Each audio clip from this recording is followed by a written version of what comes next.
안녕하세요. 반갑습니다. 양희삼TV 카타콤 3프로 목사 양희삼입니다. 네, 오늘은 미리 홍보해드렸고 또 알려드렸던 특별방송 우리 최진봉 교수님 모시고 듣는 방송입니다. 교수님 인사해 주시죠. 네, 안녕하세요. 최진봉입니다. 반갑습니다. 반갑습니다. 네, 그리고 우리 카타콤 양희삼TV의 그 홍보 팀장이 부장이야 아무튼 높은 분 그리고 섭외까지 우리 최진봉 교수님 방송하자고 몇 번 그러셔가지고 네, 우리 안 소장님 인사해 주시죠.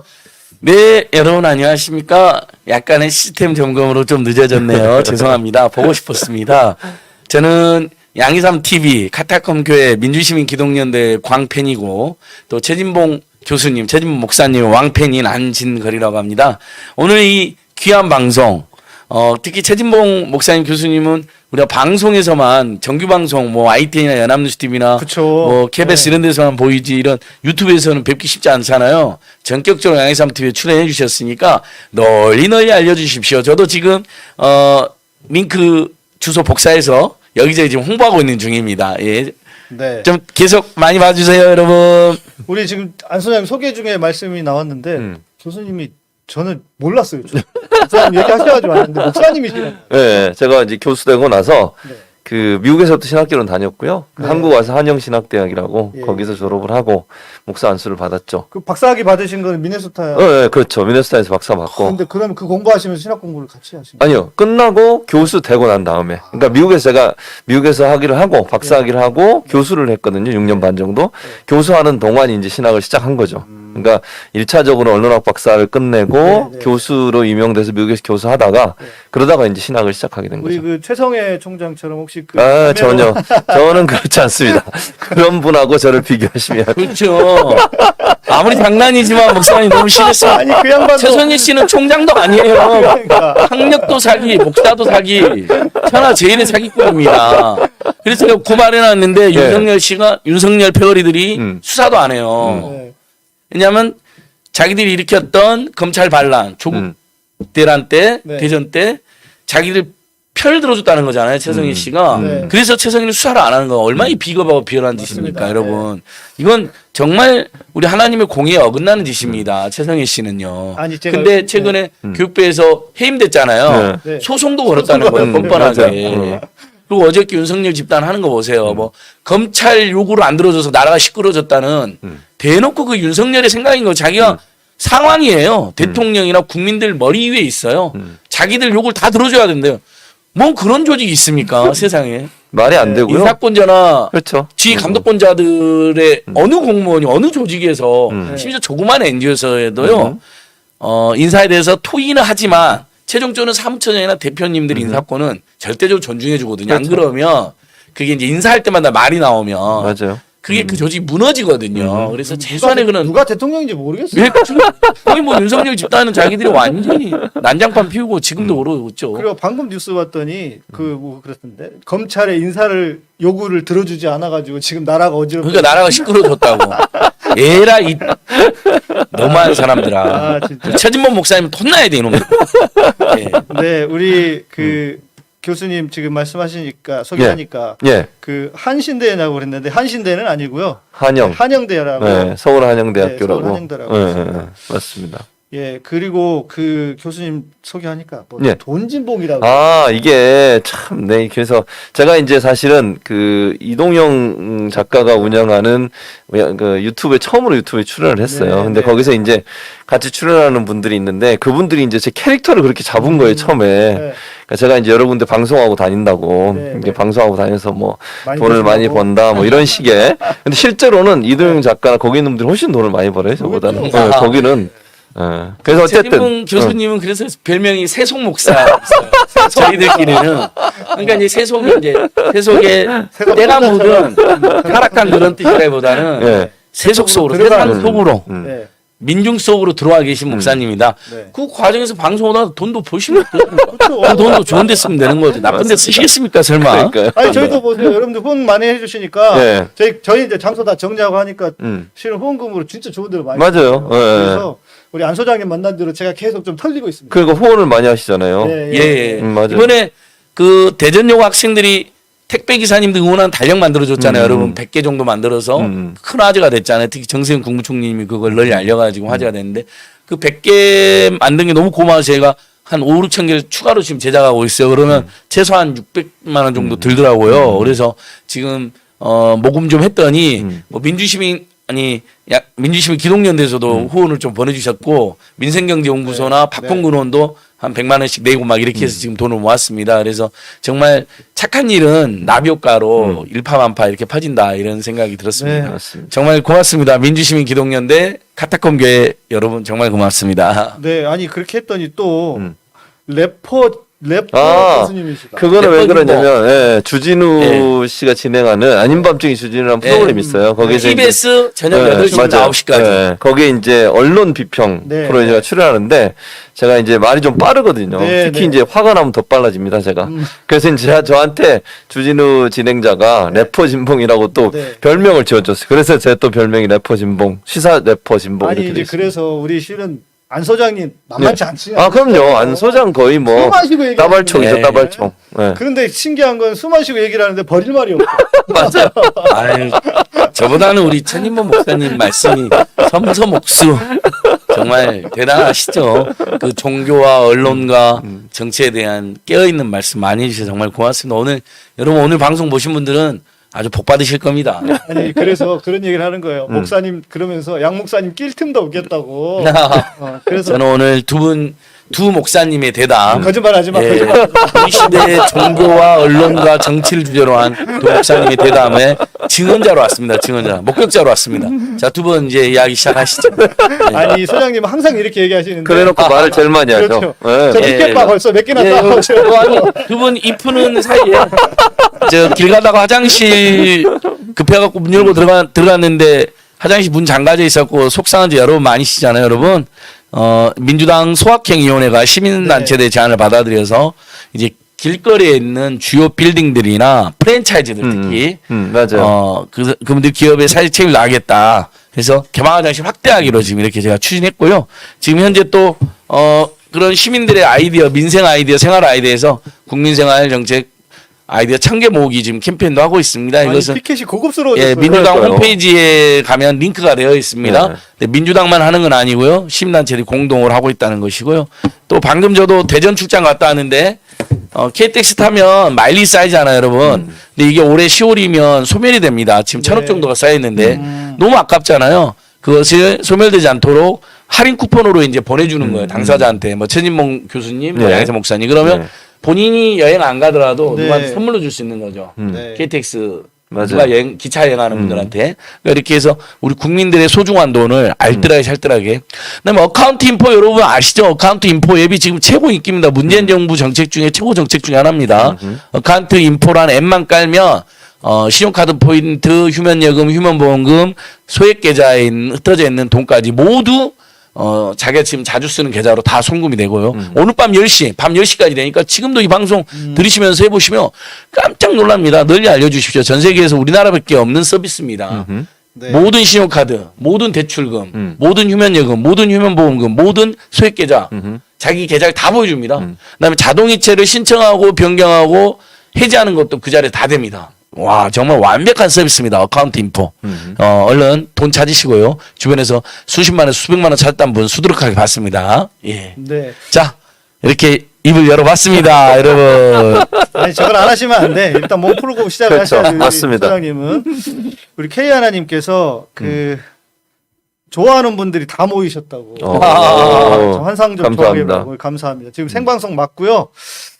우리 또 교수님 목소리, 웃음소리가 제가 웃음소리가 약간 네. 그래서 좋아하는 분들이 있죠. 목소리 ASMR로. 정말 좋으시죠. 성우 목소리죠. 팬들이 너무 많으셔. 아이, 감사합니다. 네. 자, 그런데 그 특이하신 경력이신 것 같아요. 네. 진짜 그러니까 목사님인 줄 실은 잘 모르시니까 그러긴 하겠지만 예. 언론 전공. 네, 언론학 전공이죠, 제가. 언론 예. 박사시고. 그렇죠. 미네소타, 미네소타 대학에서 언론학 박사를 했죠. 미네소타 대학이 원래 유명한 게 네. 언론 쪽. 언론하고 유명하죠. 뭐 예를 들면 손석희 아, 예, 예. 사장이 오, 석사를 하셨죠 거기서. 아, 그 이제 언론학 쪽에 우리나라에도 이제 교수하시는 분들이 많이 계시고요. 네, 네. 또 이제 언론학뿐만 아니라 화학공학이 유명해서 서울대 화공과하고도 이 자매결에 맺혀 있고 그래서 아, 우리 손석희 앵커는 석사를 네. 하셨는데 교수님 저는 박사를 했습니다. 네.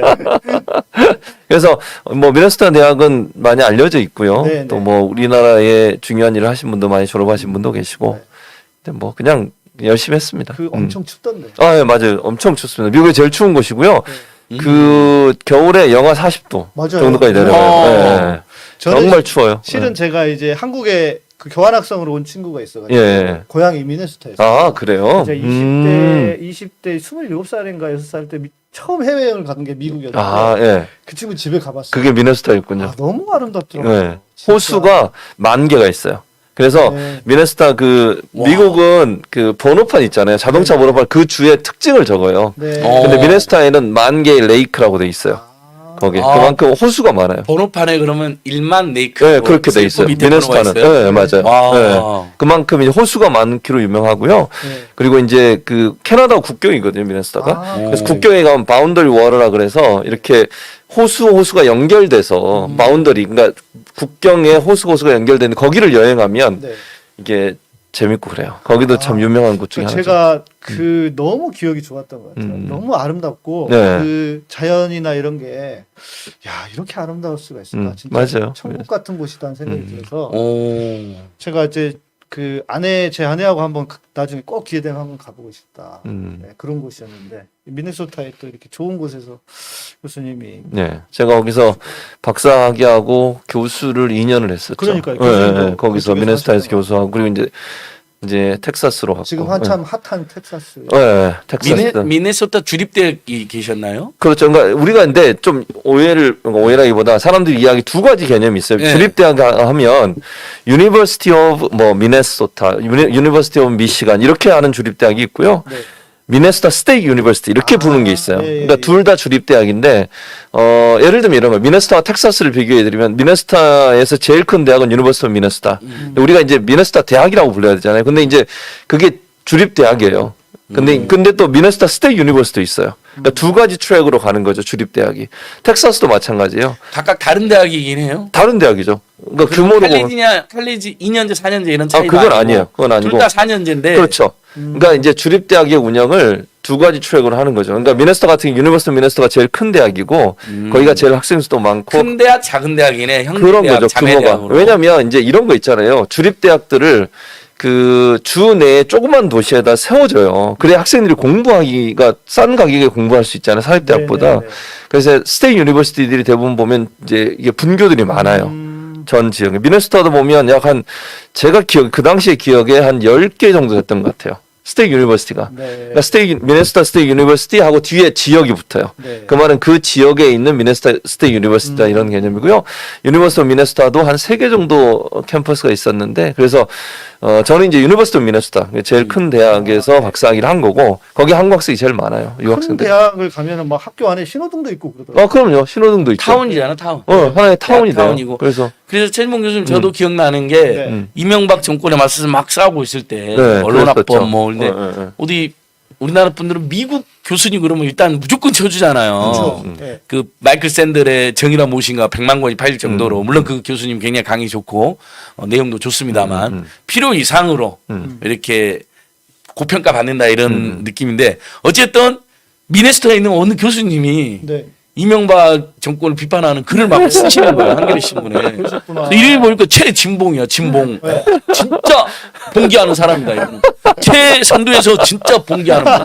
근데 미국 계시지 한국 가서 같이 우리랑 봉기해야 되는데 근데 한국 오시더라고요. 네. 그래서 성공에 대해서 제가 만났어요. 제가 성공에 대해서 강의 저도 오랫동안 해서 그러셨구나. 그랬죠. 그걸 만났어요. 어느 날 식당에서 혼자 식사를 하고 계시더라고요. 전 학생들 술 먹거든요. 그래서 또 제가 자리 합석시켜서 네. 술을 따라드렸는데 안 드세요. 네. 저 사실은 목사입니다. 그래서 술 안 드시는 거예요. 네. 아유, 뭐, 미국은 목사들도 술 먹잖아요. 그래서 제가 막 광고를 했는데 안 드세요. 악마. 아주 사탄이야. 정말 독실한 그 신앙심. 그래서 술을 못 먹는 것은 그 한국 기독교에서 조금 잘못해서 한 거 아닙니까? 내가 막 따졌더니 뭐 그런 면도 있지만 그래도 저는 하나님과 약속을 했습니다. 그럼 안 먹는 거예요. 네. 하고 수없이 많은 모임에서 제가 만났는데 절대 입에도 안 드시더라고요. 네. 아주 경결하십니다. 아니 예. 목사니까. 그래서 아니 그런데 목사님들 중에 악주 드시는 분들 있는데 아무리 그 성경을 해석해도 그거 나쁜 거 같지는 않습니다. 아니 양희성 목사님 그거 하나만 짚고 가죠. 네. 아니 아예 입에 술을 대면 안 되는 겁니까? 아니죠. 목회자들은? 그렇지는 않죠. 그 뭐 성경에 그렇게 써 있는 건 아닌데. 포도주도 드시잖아요. 한국의 예. 문화니까 그런 거. 그런 그렇게 된 거지. 예. 다른 나라 목회자들도 약주 드시던데요. 저 담배도. 예, 요 정도. 예, 안 하면 건강에 좋으니까 신도들의 모범이 되는 건 맞습니다. 예, 그 억지로 드실 필요는 없죠. 그래야 저 같은 사람들 내수경제 활성화해야 되니까 집에 갈 때 또 술알 좀 사갖고 들어가야겠네요. 그 재밌는 게 작년에 저는 이제 틈만 나면 민생경제 이야기 하니까 네. 음식점 주점은 다 망했잖아요. 사실 맞아요. 너무너무 힘들었잖아요. 그랬죠. 근데 주류 소비랑 국민들이 늘었어요, 술을 산 늘었어요. 비용은 어. 늘었어요. 맞아요. 국민들께서 너무 답답하고 힘드니까 맞습니다. 예. 집에 가서 슈퍼나 편의점에 들려가지고 술을 사갖고 집에서 드신 거예요. 맞아요. 그게 혼술이든 이제 식구들아 먹는 식술이든 그러니까 그것만 봐도 우리 국민들이 많이 답답했구나. 그런 생각이 들더라고요. 그래서 어쨌든 이번에 여러분 4차 재난지원금은 선별로 두텁게 최대한 넓게 최대한 많이 드린 거로 정리가 됐습니다. 다만 이낙연 대표와 문재인 대통령이 잘 정리를 해줬죠. 방역 단계가 완화되면 5차 재난지원금은 전국민 재난지원금으로 주겠다. 그랬더니 네 돈으로 주라고 그러고. 그랬더니 국민의힘 정말 못된 사람들입니다. 네 돈으로 줘라. 윤희숙 씨 진짜 엉망입니다. 이 사람. 가짜 임찬 행사하더니 예. 너무 말도 안 되는 네. 억지고 모욕이고 그러니까요. 무례하잖아요. 네 맞아요. 돈으로 줘라 그러면서 10원이든 100원이든 기쁘게 받겠대요. 10원하고 100원을 왜 받습니까 우리 국민들이. 이 사람아 당신들은 부자니까 그런 말 함부로 하지만 우리는 4인 가족 기준으로 100만 원에서 120만 원 받아야 됩니다. 국민들 지금 다들 작년 내내 힘들었어요. 지금도 마스크 값 매일 몇천 원씩 들어가고요. 근데 그런 국민에 대한 애정 없이 그래서 제가 요즘 맨날 그 이야기 그럼 국민의힘 수백억씩 지금 정부 보조를 받는데 그렇죠. 정당 그 적폐 정당 맨 나쁜 짓만 하는 정당인데 수백억을 세금으로 받냐 차라리 정당 운영비도 네 돈으로 내라 그럼 너부터 네 돈으로 내라 그것도 맞는 네. 얘기. 그럼 제가 유승민 씨도 마찬가지예요 그 막 공격하고 백신 주사 대통령부터 먼저 맞아라고 백신에 대해서 불신을 막 부추기고 아니 그러면 차라리 자기부터 맞겠다 그래야죠 올바른 정치인이라면 부추길 게 아니라 그 왜 문재인을 공격하는데 악용합니까 백신 주사를요 그 정치 왜 그런지 정치에 대한 이야기 이따가 좀 뒤에 해봐야 돼. 그러니까 우리 전문가 모셨으니까. 예 목사님한테 또 들어야죠 제일 목사님 그러면은 그 2년 두 그 소장님과 교수님 그 2년이 그러면 성공에 대해서 저는 이제 민원연에서 제가 언론개혁 토론회, 뭐 조선일보 맞아요. 예, 예. 뭐 분석 토론회, 네. 언론학법 저지 토론회, 민원연이랑 언론노조 할 때 네. 이제 최진봉 교수님 발제자로 많이 가시고 저는 토론자로 맞아요. 많이 만났고요. 제가 그랬었죠. 참여연대라는 시민단체 있을 때. 그랬었죠. 그리고 여러분 저 오늘 머리 깎았어요. 잘했죠.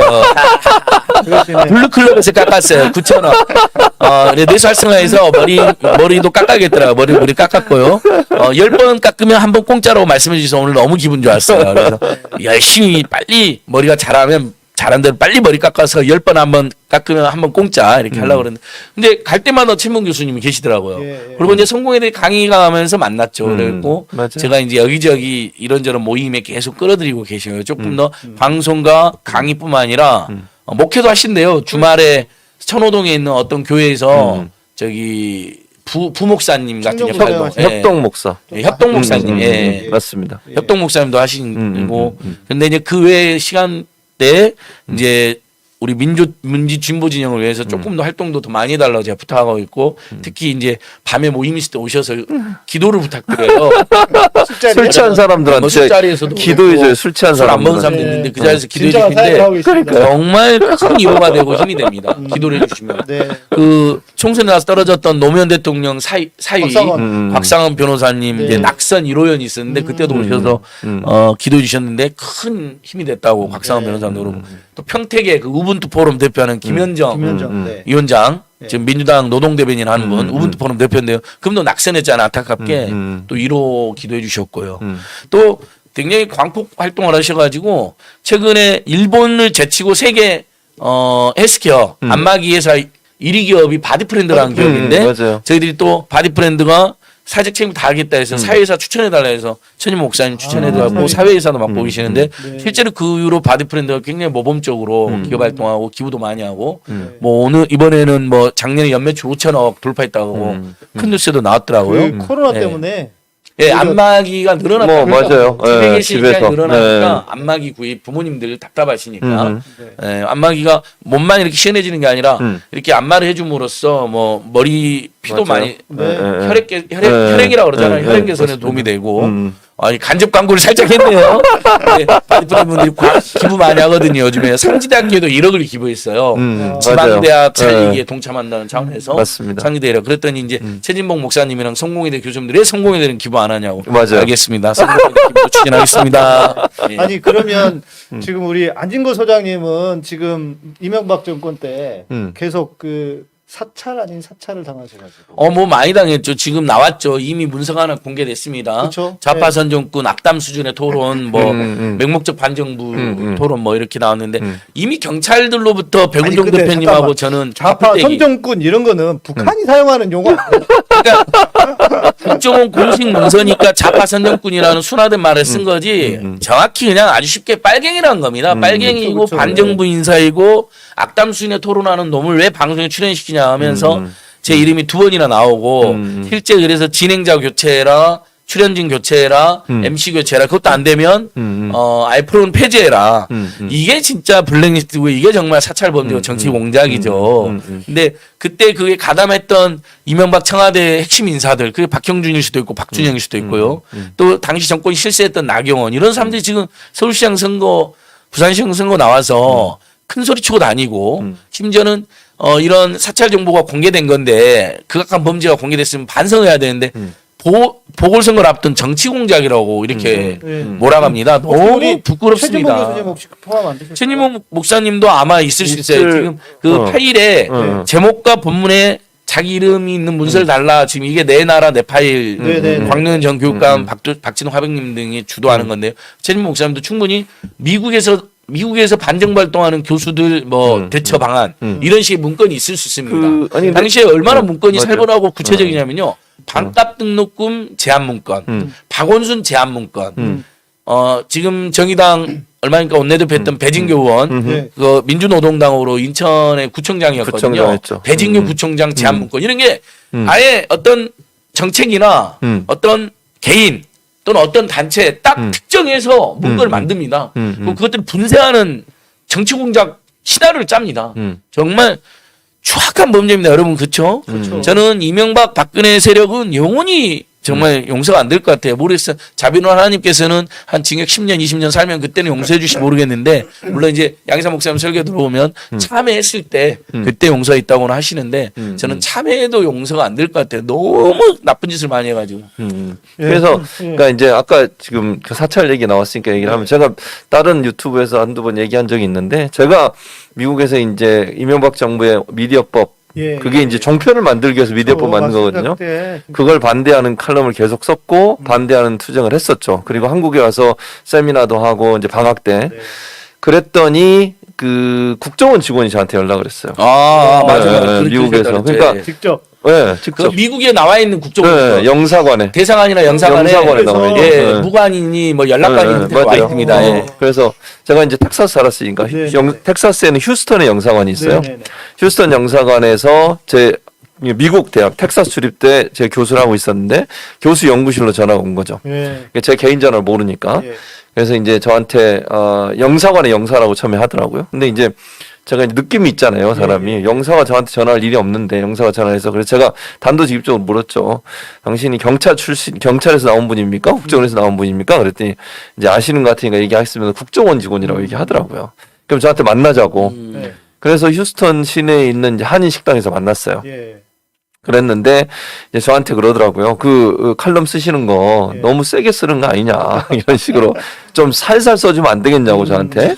그래서 제가 그랬어요. 난 정말 지금도 살살 별꼴입니다, 쓰고 있다. 별꼴. 맨입으로 그럼 어떻게? 지금도 살살 쓰고 있고 나는 언론학자라서 학자적 양심을 가지고 글을 쓴다. 당신들이 나한테 와서 이렇게 얘기하는 것 자체가 부적절하고 네. 이런 태도를 갖는 것 자체가 나는 상당히 불쾌하다. 그렇게 얘기를 했죠. 그랬더니 이제 좀 물러서더라고요. 그래서 그러면서 뭐 그러면 저한테 한 가지 또 제안을 하더라고. 그러니까 저것도 저는 황당했는데 그러면 정부에 대한 옹호적인 글도 써주시면 안 되겠냐. 그럼 그건 못하겠다 그랬어요. 내가. 그러니까 그런 식이에요. 예, 아니 저는 대단하다. 그게 저게 공작입니다. 압박, 회유, 설득, 공작. 대단하다. 그래서 결국은 이명박 정권 간첩 잡고 음. 그다음에 해외 스파이 예방하고 테러 분자들 막아라는 국정원이 국내에 양심적 국민들을 괴롭히고 겁주고 예, 예. 그다음에 정권 비호하는데 악용한 거죠. 이건 명백한 불법행위입니다. 맞아요. 정말. 그러니까 아마 그 파일이 있을 가능성이 있을 있어요. 거예요. 왜냐하면 아니, 그 사람이 보고서를 썼을 거 아니에요. 그럼요. 그래서 제가 그 얘기도 했어. 보고서 쓸 때 한 가지만 명확하게 써라 그랬어요. 나 최김봉 교수 만났더니 뭐 바뀔 사람 아닌 것 같고 이명박 정부에 대해서 비판을 계속 할 것 같은데 나를 빨갱이나 아까 안수장한테 그렇게 얘기했다잖아요. 종북으로 모는 건 내가 가만히 있지 않겠다 그랬어요. 그러면서 한마디 했어요. 내가 해병대 정훈장교를 7년을 했다. 아, 또 여기서 또 우리 목사님 뭐 여러분 제니 목사님 이렇게 저기 흔히 말하는 여기 저기 덩치가 괜찮으시잖아요. 몸이 좋아요. 네, 해병대 몸짱이세요. 정훈장교를 했어요, 해병대 7년. 그러니까 정말 애국심이 증명된 분이죠. 예. 저는 공군 군목으로 아, 그러셨군요. 예, 저는 방위로 왔다 왔습니다. 정말 죄송합니다. 잘못했습니다. 아니, 처음에는 현역이었는데 나중에 무슨 현역 자원이 넘친다고 방위로 다 돌려버렸어요. 아니, 어디 이게 참- 90년대 중반에 실제 벌어진 일입니다. 맞아. 처음에 현역으로 다 판정받았는데 맞아.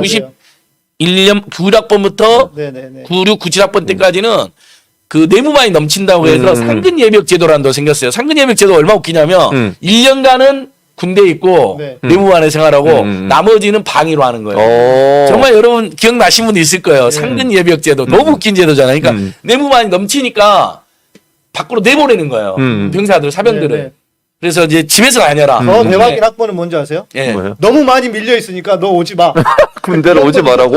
아, 그렇죠. 면제를 많이 해주기도 하고 어. 예전에 지금 이제 군 면제 이제 아예 없앤다. 지금은 또 최근에 그 제도 바뀌었잖아요. 중졸 이하면 맞아요. 군이 면제인데 예, 이제 예. 앞으로 이제 군대 가게 가야 돼요. 됩니다. 네, 예. 맞습니다. 그 맞죠. 꼭 중졸이라 해서 나라 지키지 말한 법은 없으니까 아유. 다른 교양을 갖췄을 테니까. 야, 야, 우리 목사님. 두 장교 앞에서 방위가 죄송해요. 진짜 또 잘못했습니다. 가만히 있어야 되는데 옛날에 일은 아니고. 옛날에 여성들이 그런 유명한 속담이 있었잖아요. 저 방위와 바퀴벌레 공통점 해가지고 방위를 풍자하는 속담이 많았잖아요. 뭐 밤만 되면 밖으로 기어 나온다부터 시작해가지고 떼거지로 다닌다부터 시작해가지고. 근데 방위도 어쨌든 본인이 원해서 방위 간 게 아니잖아요. 그렇죠, 맞네요. 실제 등급에서 간 거니까 여러분 너그러 용서해 주셔야 됩니다. 네. 방위병들 죄가 없습니다. 자, 그러면 저는 그 궁금한 게 갑자기 생겼어요. 우리 교수님은 정체성을 예. 언론인으로서 음. 아니면 또 목사로서 음. 이 두 정체성을 가지고 계실 텐데 예, 그렇죠. 본인 나는 뭐다 이렇게 저는 그러니까 개인적으로 생각하면 이래요. 제가 갖고 있는 여러 가지 역할들 있잖아요, 제가. 근데 저는 그 역할들이 사실 연계돼 있다고 보거든요. 예, 그렇죠. 가장 기본적으로는 저는 이제 신앙의 양심이고 정의라고 하는 부분이에요. 성경이 사실은 정의에 대해서 얘기하고 그다음에 어렵고 힘든 사람을 돌보는 입장에서는 그 성경의 그렇죠. 가르침이잖아요. 예. 그 기본적인 생각을 갖고 사회를 접근하기 때문에 네, 네. 그게 저는 접목돼 있다고 봅니다. 물론 저는 이제 교회 사역은 주일에만 할 수밖에 없어요. 제가 평일날은 교수도 해야 되고 이제 방송 활동도 해야 되니까 그건 이제 교회 사역은 제가 주일밖에 안 하지만 제 이제 제 속에 신앙에 대한 거, 성경에 대한 부분들이 가득 차 있기 때문에 그 부분이 저는 표현되는 부분이 이런 표현이라는 생각이 예. 들어요. 지금 말씀드린 것처럼 뭐 안진걸 수상도 정말 적극적으로 하지만 어렵고 힘든 사람, 세상에 소외된 사람들에서 일하고 그다음에 부정의하고 정의롭지 않은 행동에 대해서 비판하는 입장을 갖는 거 이거는 저는 당연히 해야 된다고 보거든요. 그래서 제 정체성은 그러니까 신앙적 기준을 갖고서 사회를 보는 즉 기독교적 마인드를 갖고 세상을 보는 관점에서 이렇게 보는 게 맞을 것 같습니다. 그렇게 되면은 꼭 목사가 아니어도 되는 거잖아요. 그럼요. 네, 맞습니다. 크리스찬으로서는 당연히 그래야 되는 네, 그렇죠. 실은 뭐 저도 좀 그런 그런 편인데. 근데 아마 애청자들께서도 궁금하실 것 같아요. 제가 한번 여쭤볼게요. 예. 근데 보통은 교수가 되고 또 해병대 오랫동안 있고 또 교수가 되고 또 일정하게 방송에도 참여하고 사회운동에도 물론 이제 처음부터 다 그렇게 기획한 건 아니지만 넓은 의미의 사회운동도 참여하시고 그러면 그 와중에 목회자가 될 생각까지는 못 하잖아요. 신실한 신앙심을 키우면서 마지막에 교회도 다니고 뭐 집사나 장로까지 하시는 경우는 많이 봤어요. 이렇게 운동권이나 교수님들 중에도. 근데 직접 목사까지 이렇게 되시는 경우는 많지는 않은 것 같은데 중간에 그러면 목회자도 해야겠다는 생각을 하신 거예요? 아니면 이 길도 같이 가야겠다 생각을. 저는 그게 쉽지가 않잖아요. 왜냐하면 교수 공부해야지. 그렇죠. 그다음에 목회 공부 또 해야 하셨잖아요. 목사 시험도 보시고 맞아요. 그랬으니까 그렇죠. 어떻게 된 건지 궁금하더라고요. 그 저는. 일반적인 그 목사에 대한 기대치라고 해야 될까? 그런 것도 또 있기 때문에. 네, 그렇죠. 그러니까요. 그러니까 저는 일단 제 개인적으로는 교수 되는 게 제 이제 목표였어요. 네. 근데 이제 저는 CCC에서 활동을 했거든요. 아, 근데 어쨌든 대학생 대학에서 선교회. 대학 선교에서 활동을 했었는데 그때부터 저는 이제 선교에 대한 마인드는 분명히 있었죠. 그랬구나. 그러니까 제가 물론 교수 활동을 하면서도 학교 내에서 우리 한인 학생들, 미국에도 한인 학생들 있잖아요. 그 학생들 데리고 예배도 드리고 그다음에 성역 공부 인도도 하고 또 교회 안에서 활동을 하잖아요. 그러니까 외국 물론 그때는 이제 집사였죠. 안수 집사까지 제가 했는데요. 평신도로서 어쨌든 그리고 나서 그런 활동을 하면서 제 안에 이제 그런 마음이 있었던 거예요. 이게 복음을 전한다고 하는 성경에서 말하는 그것이 제 사명이다라고 하는 제 개인적인 어떤 그 뭐 소명이라고 그래야 되겠죠. 저는 그런 게 있었고 근데 이제 그 양 목사님 잘 아시겠지만 외국은 안 그러는데 우리나라 같은 경우는 목회자가 되지 않으면 할 수 없는 역할들이 있어요. 교회 안에서. 네, 네. 예컨대 설교. 세례, 네. 그다음에 근데 성경 공부도 사실은 논란이 많아요. 목회자가 아닌 사람들이 하면, 예, 맞아요.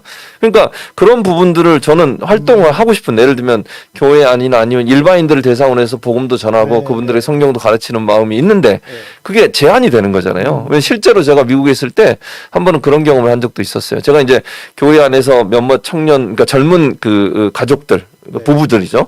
함께 성경 공부를 이렇게 리드하면서 했는데 한 분이 저한테 항의를 하시더라고요. 왜 당신도 집사고 나도 집사인데 왜 당신이 나를 가르치느냐 뭐 이런 식이에요. 그래서 아 이거는 내가 신학 공부를 안 했다는 이유로 이런 일들에 왜냐면 그건 이제 저는 선한 마음으로 하나님의 사역, 사랑, 복음 이걸 전하고 싶은 마음이 있었는데 그걸 할 수 없는 상황이 된 거잖아요. 신학을 해야 되겠다. 그건 순수하게 선교라든지 아니면 성경을 가르치는 일 이런 일을 내가 하고 싶은데 제한적인 요소가 너무 많기 때문에 그 부분을 좀 뛰어넘기 위해서 제가 이제 신학 공부를 한 것이고요. 그리고 이제 목사 안수까지 받았죠. 그러니까 저는 현재도 담임 목회자를 할 생각은 없어요. 아직까지. 저는 그래서 이제 만약에 제가 은퇴하고 나면 어디 선교제가 선교를 하거나 아니면 그 기독교적 봉사활동을 할 수 있다고 저는 보고. 근데 그때도 목사라고 하는 그 안수를 받은 것이 도움이 될 거라고 저는 생각해요. 그래서 그런 영역에서 저는 신학 한 거고 목사 안수를 받았다 이렇게 볼 수 있죠. 그러면 오히려 반대로 지금 그 뭐 시사 평론하시고 이렇게 하시는 거에 대해서 목사 그러니까 이렇게 오히려 목사님인지 많이 모르니까 그 괜찮을 수도 있겠지만 목사이기 때문에 또 이렇게 제약이 있는 것도 있잖아요. 그럴 수 있죠. 그러니까 저는 이제 가끔 그런 분들도 있어요. 제가 TV에 나와서 예컨대 대면 비대면 가장 비근한 예를 말씀드리면 비대면 예배를 제가 강조하고 대면 예배 하면 안 된다고 계속 강조. 그러면 기독교인들이 저를 비판해요. 그래 맞아요. 근데 저는 얼마 전에 양희삼 목사님도 저 부산의 세계로 교회 무조건 대면 예배 해야 된다고 그러니까, 소송까지 한. 근데 그 소송한 사람 보니까 이명박 박근혜 때 나쁜 짓 했던 그 변호사들이랑 같이 하더라고요. 그러니까 벌써 거기서부터 정치적인 냄새가 나더라고요. 맞아요. 김승규 뭐 이런 사람도 있잖아요. 설교 때 맨날 그러니까요. 그래놓고는 목사님이랑 대담할 때 막 논리도 없이 막 목사님한테 막 다그쳤대요. 아니 저한테 양희삼 물질주의자라고. 아니 내가 생계가 중요하지 않냐 그랬더니 물질을 신봉하는 사람이네. 물질주의자네. 진짜 이게 뭐지? 그래서 저는 이제 그런 부분에 있어서 이제 공격에 이제 양 목사님이 얘기하신 게 충분히 공감이 돼요. 왜냐면 이제 기독교인들 중에 보수적 성향을 갖고 있는 분들이 훨씬 많고 제가 다니는 교회도 그래요, 사실은. 보수적 성향이 훨씬 강하신데. 예. 그러니까 이제 그런 어떤 그 공격적 성향이라든지 아니면 저의 의견이나 생각에 대해서 반대하시는 분들이 많은데 저는 이제 그런 부분들이 빌미가 되는 경우가 있을 수 있다고 봐요. 그래서 저는 양 목사님은 이게 그 설교하신 거 다 그냥 갖고 계시잖아요. 저희는 저희 교회에서 유일하게 제가 설교하는 건 실시간으로 봐요. 우리 청년부를 대상으로 제가 설교를 하는데 그거 절대로 남겨놓지 않습니다. 왜냐하면 그거 가지고 꼬투리를 잡으려고 그래요. 맞아요. 그 발언한 거 이런 거 가지고 꼬투리 잡기 때문에 이제 우리 저희 교회 성도들이나 저희 교회 이제 그 청년들은 이제 저하고 잘 통하기 때문에 그분들 이제 예배에 참여하신 분들은 실시간으로 예배드리지만 이제 남겨놓진 않아요 일부러. 그게 그래서 저는 이런 부분들이 사실은 교회가 하나님 뜻에 합당하게 가고 있는지 하는 부분 고민을 심각하게 해야 된다고 보거든요. 네. 그러니까 전 정말 상식적인 차원에서 신앙을 접근해야 되는데 상식의 범위를 넘어선 행동을 하는 것은 전혀 성경적이지 않아요. 맞습니다. 그건 네. 진짜 뭐랄까요, 자기만의 어떤 잘못된 생각에 갇혀 있는 거라고 보여지기 때문에 바꿔야 된다고 봅니다. 그러니까 오히려 그렇게 말씀하신 것처럼 지혜롭게 활동을 하실 필요는 있다고 생각해요. 그러니까 저는 애초부터 목사로서 어찌 보면 목사로서 사회에 뛰어들었다고 해야 될까? 그런 위치인데 예. 또 교수님은 좀 반대. 그렇죠. 나중에 이제 제가 신학을 한 거니까. 네, 그러니까 지혜롭게 지금 교수님이 계신 영역을 잘 이렇게 예, 예. 지키고 계실 필요는 있다고 생각이 들어요. 네. 저는 오히려 그 지혜로운 일이라고 생각합니다. 오늘 우리 애청자들이 지금 계속 들어오고 계시는데 최진봉 목사님 고정 출연하고 근데 여러분 최진봉 교수님 너무 바쁘신 분이고 교물급 인사라서 그게 될라나 모르겠습니다만 한 달에 한 번 정도는 오시게 하고 네. 나중에 이제 최진봉 교수님 시간 되시면 우리 온라인 교회 오셔가지고 거기서도 설교 말씀도 한번 해주시면 좋을 것 같네요. 네. 한 달에 한 번 정도나 두 달에 한 번쯤이라도. 아니 아까 우리 네. 정샬롬님께서 좋은 분들이 방송을 해주시니까 스트레스가 그러니까요. 풀린다고. 아, 테스트 그래요? 푸셔야죠. 요즘 테스트 요새 많잖아요. 테스트 푸시고 저는 너무 고마운 게 저는 뭐 신앙심도 약하고 교회 뭐 다녔다 안 다녔다 이런 집사님이잖아. 예, 안진걸 집사. 뭐 그냥 교회에서 그냥 정식 집사는 아니고 불러주는 그냥 집사이기도 한데요. 근데 예를 들면 양희삼 목사님도 총신대, 그다음에 최진봉 교수님도 예장 교회가 예장 합동인가요? 그렇죠. 그러니까 네. 상당히 이제 보수 신학적 풍토에 네. 있는 네, 맞아요. 학교나 교단이신데 그렇죠. 네. 활발하게 사회 참여해 주시고 상식선에서 또 우리 국민들이 함께 갈 수 있는 뭐 급진까지는 아니어도 합리적인 진보적인 활동해 주시니까 너무 고마운 거예요. 그리고 다 뭐 기독교 보고 뭐 개독교라고 하는 사람도 많고 뭐 목사님한테도 개목이라고 이렇게 함부로 말한 분들도 있지만 그게 이제 민초들 사이에서 그게 생활 언어가 됐다는 건 너무 심각한 거거든요. 맞아요. 저는 그런 말 함부로 절대 안 쓰지만 근데 가면 댓글이 정말 엄청 달려 있어요. 맞아요. 이건 아주 심각하게 생각해야 되는데 네. 두 분 같은 분이 있으니까 기독교가 개독교가 아니고 목사님들이 개목이 아니다 이렇게 말할 수 있는 근거가 되는 것 같아요. 그래서 저도 오늘 너무 어제 오늘 되게 일이 많았는데 지금 굉장히 뿌듯하게 지금 듣고 있습니다. 저는 이런 생각이에요. 오히려 이제 교회가 살아남으려면 이제 생존을 걱정해야 되는 때잖아요. 살아남으려면 훨씬 더 적극적으로 사회에 참여해야 된다. 저는 오히려 그런 생각이에요. 제가 한 방송을 벌써 저도 한 9년째 하고 있거든요. 처음에는 저는 원래 이제 군목 출신이어서 예. 이렇게 좀 이렇게 돌아보면 저는 뭐 대학 때는 진짜 돌 한 번도 안 던져봤고요. 제가 89학번이거든요. 예. 제가 후배 때인데 예. 총신대는 또 그런 분위기도 아니었습니다. 그렇죠. 뭐 시위하고 데모하는 분위기도 아니었고 그러다 보니까 좀 잠잠히 있다가 그리고 또 군목은 아까 우리 국정원 말씀하셨지만 예. 저희는 국방부가 관리를 했어요. 그렇죠. 그래서 돌 던지면 잘못하면 군목 잘려 그런 분위기여서 시위 못하게 데모도 못하게 하고 이랬다가 또 군목이 되니까 그때 한참 이제 우리 노무현 대통령 제가 군목 시절에 제가 노무현 대통령 당선되고 나서 우리 쇼파가 깨질 뻔했어. 와 하고 뛰었다 앉아가지고 그런데 진짜 전 노사모도 하고 싶었는데 군인이잖아요. 못한 거야. 그러니까 제대하고 나서도 이명박 막 그때 소고기 파동할 때도 이게 약간 이게 약간 그 습관처럼 남아 있어가지고 잘 못했어요. 저는 실은 한참 있다가 저는 완전 늦바람이 분 케이스인데 그렇게 하지 않으면 안 된다. 이제는 진짜 사회 참여를 해야 시민사회와 함께 가야 교회가 그나마 견뎌낼 수 있을 거다. 저는 오히려 그런 생각이에요. 예. 그러니까 저는 이게 그 기독교인 분들이 잘못 생각하고 계신 분들이 있으니까 모두 뭐 이제 많은 분들이 그게 뭐냐면 성교라고 하는 것이 과연 믿지 않는 사람들에게 복음을 전한다고 하는 것은 그분들의 상식에 선에서 합당하고 이해되는 부분의 복음을 전해야 되는 거잖아요. 그렇죠. 예수 그리스도가 구세주인 거 분명하잖아요. 네. 그런데 네. 교회가 하는 행동이 사회에 좋은 영향을 치고 선한 영향을 미치는 쪽으로 가야만 선교가 잘 되는 거 아닙니까? 그렇죠. 전도라고 하는 것은 남을 돕고 봉사하고 사랑하고 품어주고 이해해주고 이러면서 선교가 되는 거지. 네. 내가 옳으니까 당신은 무조건 따라와. 내가 얘기하는 이 진리의 말씀만이 옳으니까 당신들은 그냥 거기에 복종하고 와. 이래가지고 선교가 되겠습니까? 그러니까요. 그건 아니죠. 그건 독재도 아니고. 그러니까 예수님은 본인이 직접 고아들을 돌보시고 과부들을 돌보시고 어려운 사람 챙겨주고 이러면서 복음을 실천하셨던 분이에요. 네. 아니 그런 사람 그러니까 병든 자 고쳐주고. 근데 지금 현재 우리나라 교회가 그 사회에 하는 행동들을 보면 과연 네. 예수님의 본을 따라가고 있는지를 고민을 해봐야 된다는 거죠, 제 말은. 그게 말입니다. 그래서 저도 그런 제안을 한번 드리고 싶어요. 기독교가 이기잖아요.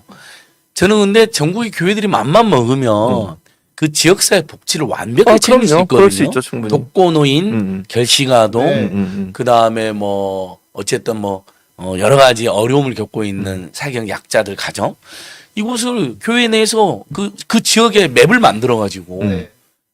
일주일에 최소 한두 번씩 목사님이랑 신도님들이 시간 되게 많으니까 최소 뭐 교회가 아무리 작아도 몇십 명은 되니까 많은 교회는 몇백 몇천 명. 그래서 반찬이랑 밥이랑 싸갖고 갖다 드리고 그렇죠. 예. 살펴드리고 그래서 우리 교회 주변에 예전에 이제 채부자댁 경주 채부자댁이 우리 채부자댁 주변에 사방 백리에 굶어 죽는 사람 없게 해란 것처럼 우리 교회 백리 안에 굶어 죽는 사람 굶주리는 아이들 그다음에 정말 비참한 게 우리 어르신들 돌아가신 지 뭐 몇 달 만에 맞아. 발견돼가지고 맞아. 무슨 그럼요. 시체 냄새 때문에 뭐 신고들 하고 이거 얼마나 비참합니까? 근데 이거 없앨 수 있어요. 네. 제가 서울 강동구 사는데 강동구 희망나눔센터는 아주 조그만 NGO거든요. 거기서 한 20-30명의 독거 어르신들을 일주일에 한 번씩 반찬을 갖다 드리는데 맞아요. 예. 갖다 드리면서 자연스럽게 안부도 묻고 대화도 하는 거예요. 그다음에 그분들과 말벗도 해드리고 이게 작은 NGO도 그걸 하거든요. 구성원이 100명도 안 되는.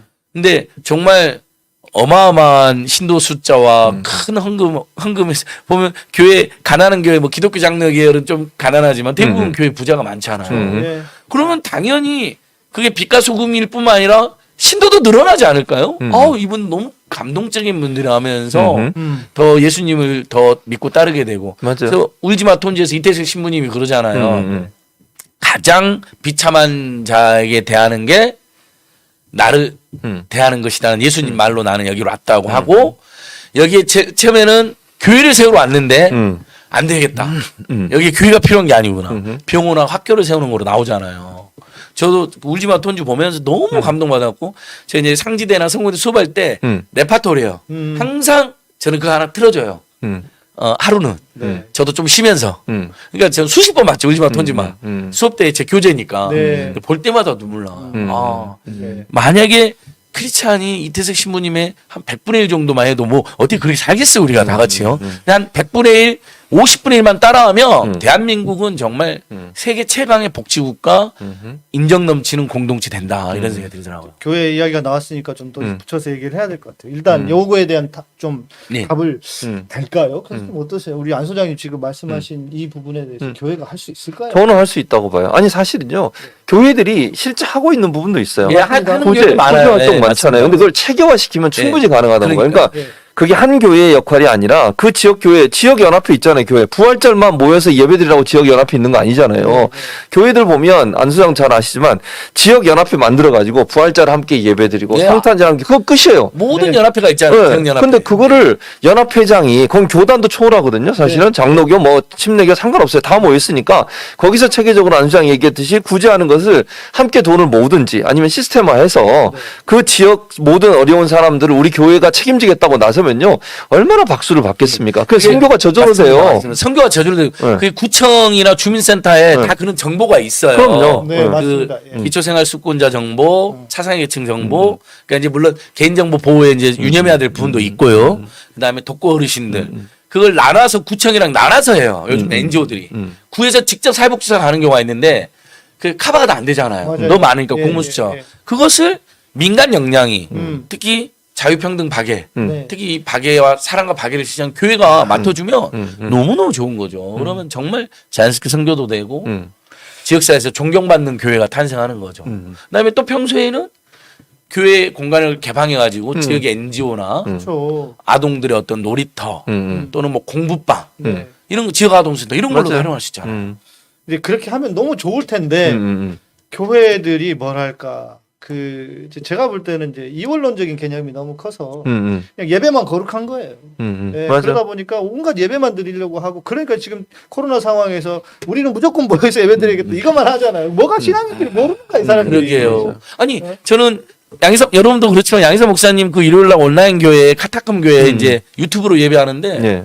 더할 없이 저는 신성함을 느꼈거든요. 아 너무 이거 정말 대단하다. 아니, 그러니까 성경에도 봐도요, 예배는요, 내가 가정도 예배고, 내가 그렇죠. 있는 곳이 예배예요. 내가 하나님을 만나고, 내가 하나님과 교제하고, 내가 말씀 듣고 하는 것이 예배지, 몸이 예배당 안에 가 있으면 예배고 예배당 밖에 나오면 예배가 아니라고 하는 게 성경에 어디 있냐고요 대체. 내가 그래서 몇 번을 얘기했어요 방송에서도. 어느 목사님 그런 얘기 하길래 어디 성경에 그런 말이 있냐, 예배당 안에 들어야 예배라고. 예수님은 노천에서도 예배를 드렸고 5천 명 광야에서도 예배 드렸어요. 배 위에서 앉아서 예배 드렸고요. 장소가 중요한 게 아니야. 기본적으로 장소, 예배라고 하는 건 아시잖아요. 사람들이 공동체가 모이는 것 자체를 그렇죠. 예배고 예. 교회라고 얘기하는 거예요. 양희삼 목사님 그래서 이제 건물도 없애버리셨지만 어쨌든 중요한 건 예배는 하나님을 사랑하는 사람들이 모여서 한 마음으로 예수 그리스도를 구세주로 믿고 네. 그분의 가르침을 따르면서 살아가는 삶. 그 사람들이 모인 공동체가 예배고 교회인데 그렇죠. 예. 교회 건물 안에 들어와야만 된다고 생각하는, 그것도 저는 너무너무 제가 볼 때 그래야 은혜가 되는 것도 저는 이상해요. 아니 집에 혼자 있을 때 왜 은혜가 안 되는 거예요 대체? 네. 그게 정상적인 크리스찬이라고 저는 보지 않습니다. 물론 뭐 그렇게 얘기할 수, 예배당에 오면 더 같이 모여서 예배하고 찬양하는데 은혜가 더 넘칠 수는 있죠. 그러나 혼자 집에 앉아서 온라인으로 예배하는데 은혜가 안 된다는 그 자체도 신앙인으로서 본인을 점검해 봐야 된다고 생각해요. 어느 곳에 있든 주님을 만날 수 있는 은혜가 된다고 하는 것은 하나님이 나와 개인적으로 교제하면서 예배를 받으신다는 믿음 안에서 하는 거예요. 그러니까 이거 같아요. 아, 우리 목사님, 최진봉 목사님 말씀드리니까 마음이 훈훈해집니다. 네, 어디 좋습니다. 보면 다들 예. 댓글로 뭐 그냥 그 머리가 맑아진다 막 이런 분들 많으세요. 그 이제 이런 제 말씀드리면 저는 갑자기 생각이 났는데, 목사들이 일단 성도들을 다 모아놓고 앉혀놓고 자기가 위에 서서 강대상 위에 서서 뭔가 성도들에게 그 권위를 발휘한다고 생각하는, 이게 사라지는 거에 대한 두려움이 아닌가 싶어요. 그런 면도 있을 거예요. 그러니까 네. 교회가 사실은 목사들이, 물론 모든 목사님 그렇다고 저는 보진 않습니다. 기본적으로. 근데 그런 형태의 어떤 그 권위적인 형태의 교회의 모습을 계속 유지하면서 네. 본인이 갖고 있는 뭐랄까요, 목사라는 직분에 대한 어떤 공고함, 이런 부분들을 강화시키려는 의도가 분명히 있어 보이고, 그런 부분들 때문에 사실은 교회가 더 어려워진다고 봐요. 맞아요. 아니 새로운 성도들이 교회 왔는데 네. 교회는 예수님 어떤 사람도 다 오요. 가난한 사람, 병든 사람, 정말 죄 많은 사람, 그 사람들을 예수님 오신 거잖아요.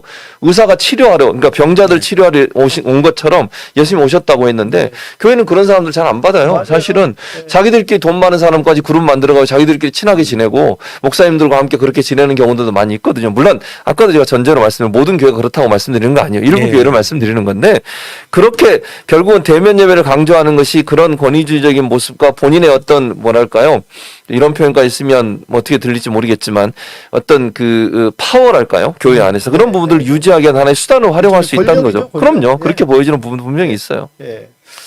아유, 뭐, 우리 조윤희 선생님께서 애청자, 음. 오늘부터 최진봉 목사님과 오늘부터 1위를 하고 싶어. 그러니까 이제 팬심으로 1위. 팬심으로. 네, 네. 애인 말고. 아, 그럼요. 아니 이미 팬도 계세요. 그러니까 팬들도 엄청 가시고요. 계속 입소문 나왔고 지금 계속 애청자들이 늘어나고 계십니다. 여러분 빨리 지금 최진봉 목사님 못 보면 후회하십니다. 여러분 빨리 주변에 빨리 알려주세요. 그리고 이런 신앙적인 이야기는 안 해. 그럼요. 여기 아니면 안 하죠. 여기 아니면 안 해요. 저는. 그러니까. 딴 데 가서. 그러니까. 예. 최진봉 교수님 뭐 방송 토론 때 이런 종교 토론은 거의 거의 안 안 하죠. 토론하고 예, 예. 언론 문제. 저 이제 일반 방송에서는 종교 얘기하면 안 되거든요. 그렇죠. 예, 예. 그렇죠. 그래서 이제 물론 비대면 관련된 얘기할 때는 제가 강하게 근데 얘기하는, 그때 뭐 이야기하면 세계대교회 목사를 제가 강하게 비판을 했는데 그분의 말씀 자체가 저는 좀 맞지 않다고 봐요. 성경적이지 않다고 보고. 네. 양 목사님도 많이 말씀하셨지만. 그러면 그 또 목사님이시고 하니까 우리 한국 교회가 지금 뭐 전부터 위기다 하고, 저는 실은 코로나 터지기 전부터 좀 죄송한 얘기지만 한국 교회 망해야 된다 막 이런 얘기까지 했어요. 왜냐면 너무 교회가 교회 같지 않아서. 이제 그래도 이제 저희들이 뭔가 대안을 좀 찾고 문제를 지적하면서도 그래서 어떻게 가야 되겠다, 이제 이게 필요할 것 같거든요. 교수님께서 보시는 그 한국 교회가 이제 앞으로 이렇게 가야 되겠다라고 하는 어떤 그림이라고 해야 될까, 모습이라고 해야 될까, 이게 뭐 한두 가지가 아니겠지만 네. 우선순위를 좀 세워서 두세 가지 정도만 말씀해 주신다면. 저는 일단 아까도 잠깐 언급해 드렸는데 기본적으로 우리나라 교회가 하나님이 명령하신 명령으로 돌아가야 된다고 생각해요. 그걸 이제 저는 복음이라고 다시 얘기하는 건데요.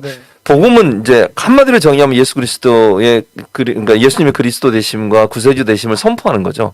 네. 그 안에 모든 게 저는 다 들어있다고 봐요. 네. 예수님이 이 땅에 오신 이유가 뭐겠습니까? 일단 1차적으로 영혼 구원이에요. 근데 영혼 구원으로 끝나느냐? 저는 아니라고 보거든요. 맞습니다. 예. 영혼 구원이 결국 우리의 삶의 구원이고 생활의 구원이고 우리가 세상 속에서 구원을 이루어가는 그런 역할이라는 생각이 들어요. 예를 들어서 구원이 끝이라면 그냥 구원받고 죽으면 돼요. 그러면 천국 가는 거잖아요. 그러니까 성경의 가르침대로 뭐로 하면 지금 살아? 그렇죠. 빨리 죽어야지. 그렇죠. 그럼 지금 사는 이유는 뭐예요? 네. 내가 다른 사람한테 하나님의 사랑을 전파하려고 사는 거예요. 그걸 네. 이제 전도, 선교, 복음이라고 얘기하는 건데 네. 그 삶이 결국은 뭐냐는 거예요. 사람들이 나를 보고 또는 크리스찬들을 보고 내가 예수를 믿어야 되겠다는 마음이 생기는 거잖아요. 네. 안 소장이 볼 때 세계로교회 목사님 보고 예수 믿을 마음이 생기세요? 아니 안 생기고 특히 그럼- 이제 네. 전철 탔는데 음. 그 불신 지옥 예수 천국 하면 너무 솔직히 저도 교회 친화적인 사람인데도 너무 불편하고 너무 그러니까. 불쾌하고 네. 오히려 싫어진다는 느낌이 들었어요. 안 믿으면 너 지옥 간다. 얼마나 그 무서운 아마 다른 나라에서는 그런 근데 행태는 소장님 없는 것 같아요. 재밌는 얘기 해드릴까요? 네. 그 사람들이 왜 그런지 아세요? 자기도 두렵대요. 음. 자기도 두려워서, 그러니까 자기가 불편하니까, 그러니까 자기 입장에서는 전도하는 거예요. 전도를 해야 편한 거야. 음. 그 시작이, 그 전도의 시작이 뭐냐면, 우리 교수님께서 말씀하신 것처럼 본인이 기쁘고 하나님을 알아서 즐겁고 감사해서가 아니라 불안해서 하는 거예요. 그러니까 불편한 거예요, 받는 사람도. 그러니까 영혼의 편안함이 아니라 영혼의 불편함을 주는. 요즘 10대, 20대들은 그런 행태를 보면 아마 기겁할걸요. 그럼요. 그러면 예. 지금은 이미 교회 가보면 젊은 신도들이 확 줄어들어 네. 있잖아요. 떠나고 이 교회가 완전히 이제 노령화되는 거죠, 이렇게 되면. 지금 초등학생들은요, 3%래요, 3%. 기독교율이. 거의 그 미전도 정도. 그것도 부모님 따라서 온 거지 앞으로 더 그럼요. 줄어들 거 아니에요. 그냥 오는 사람들. 우리 어렸을 때는 동네에서 교회 무슨 수련회라든지 교회 행사하면 음. 비교인들도 청소년들 다 많이 갔었어요. 갔거든요. 맞아요. 그때는 그랬죠. 오히려 개방죄였던 느낌도 들어요. 맞아요. 그때는요. 그랬었죠. 그래서 저는 이제 그런 부분이 선교에 활용돼야 된다고 네. 봐요. 그러니까 지금 이제 양 목사님 얘기하고 두 분 말씀하시면서 이제 불신족 그 얘기하고 또 불안감한테 했다는 건 뭐냐면 그냥 안 하면 벌 받을 것 같은 그렇죠. 거야. 예. 이제 그게 문제라는 거예요. 예, 예. 전도나 선교는 내 삶을 통해 자연스럽게 이루어져야 되는 거예요. 맞습니다. 예를 들면 양 목사님 너무 기뻐, 예. 너무 즐거워. 예. 세상 살면서 어려운 사람들 도와주는 모습을 봐. 옆에 예. 사람들. 그러면 물어볼 거 아니에요. 아니 그렇죠. 누구신데 모르면 예를 들어 목사님인지 네. 모르면 누구신데 이렇게 이런 일을 하시고 이렇게 기뻐하십니까? 이렇게 남에게 나누어주고 남을 섬기는 일에 이렇게 기뻐하시는 이유가 뭡니까? 전 도저히 이해가 안 됩니다. 네. 그럴 때 나는 예수 믿는 사람입니다. 예수님이 그런 삶을 살라고 저에게 가르쳤고 예. 그렇게 사는 것이 하나님 뜻에 합당하다고 생각합니다. 이러면 전도가 되는 거잖아요. 그렇죠. 예. 불신지옥 얘기한다 안 돼도 그치. 그렇죠. 그러니까 이게 자연스럽게 전도가 되어지도록 하는 것은 내가 삶 속에서 그리스도의 사랑을 맞습니다. 실천하는 거거든요. 예, 예. 근데 지금 현재 이 특히 코로나 상황에서 기독교인들 몇몇 정광훈 뭐 그분이나 이런 사람들 하는 행동을 보면 교회가 세상과 싸우고 있어요 지금. 그러려고 맞아요. 예수님이 온 게 아니잖아요. 아니 예수님이 세상과 싸우라고 왔습니까? 세상을 구원하러 오셨잖아요. 예수님이 이 땅에 오신 이유는 세상을 하나님의 복음으로 회복시키고 사랑으로 회복시켜서 사랑하는 관계로 만들겠다는 게 목적 아닙니까? 네, 그럼요. 그러러 왔는데 네. 세상과 싸우고 대척점에 지고 비그리스도인들 안에서 공격을 하고 저주를 하고 하나님이 어디 저주를 했습니까? 이게 말이 됩니까? 아니 다른 사람 막 저주하잖아요. 강단에 올라가가지고 그게 어떻게 목사라고 얘기할 수 있어요? 뭐 문재인 대통령을 지금도 공산주의자다 간첩이라 그러고 뭐 암 걸려 죽을 거라고 이적행위를 그러고. 했으니까 고백해라고 간첩행위 고백하고 뭐 그러면 사람들 근데 자꾸 이제 언론에서 그냥 정광훈 씨라고 해야 되는데 언론에서 정광훈 목사라고 하니까 네. 어떤 언론인들은 정광훈 씨라고 하기도 하더라고요. 네, 방송인들은 맞아요. 네. 목사를 인정 안 하는 거예요. 되죠. 네, 네. 근데 그래도 공식적인 직책을 불러주니까 네. 더 2030 세대나 젊은 분들은 더 기겁하는 건. 맞습니다. 근데 여기 예. 지금 방금 우리 천진봉 목사님이 해주신 말씀 규도사님이 우리 애청자 규도사님이 제가 항상 주장하는 게 네가 믿는 예수라면 나도 믿어보고 싶다라는 맞아요. 고백 나오는 삶을 살고 그렇죠. 싶다. 바로 이래야 그렇습니다. 된다. 네, 그렇지 맞는 않아요? 말씀이에요. 그렇지 않아요?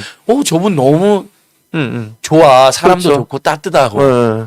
뭔가 뭐 개인의 사생활 내밀한 사생활은 모르겠지만 네. 보기에 너무 또 건강해 보이고 그렇죠. 그러면 근데 물어보는 거잖아요. 어떤 삶의 비결이 뭐냐는데 예수님을 믿고 따르고 예수님의 삶을 쪼그리 실천하러 한다. 그럼 그렇죠. 아 그럼 나도 그 예수님 믿고 그렇죠. 싶다. 함께 맞는 말씀이에요. 이러는 거잖아요. 네, 그럴 네, 것 같아요. 네. 제가 생각해도 네. 네. 정말 좋습니다. 그러니까 지금 교수님 우리 말씀을 좀 정리를 해보면 신앙의 내용이 바뀌어야 한다 이제. 그렇죠. 맞습니다. 네. 그리고 신앙의 내용이 바뀌면 자연스럽게 우리의 행동도 바뀌게 될 것이고. 그럼요. 근데 교회는 너무 이렇게 신앙을 교조주의처럼 만들고 그냥 이제 저는 그런 생각이 들어요. 이제 교회 개혁을 위해서 좀 애쓰는 사람들은 몇 가지로 딱 정리가 돼요. 한국 교회는 구원파고 거의 또 다른 구원파고 또 다른 영지주의다. 이 두 가지로 진짜 딱 정리가 되는 것 같아요. 그러니까 내가 구원 받았어. 예. 구원 받았으니까 무슨 짓을 해도 상관없는 거예요. 저주를 해도 괜찮고 욕을 해도 괜찮고 그게 무슨 신앙이에요. 이게 말도 안 되는 이런 잘못된 구원파를 이단이라고 하면서 구원파보다도 더 못된 짓을 해요. 구원파 사람들도 착한 사람도 많아요. 원래 이단이 착한 사람도 많습니다.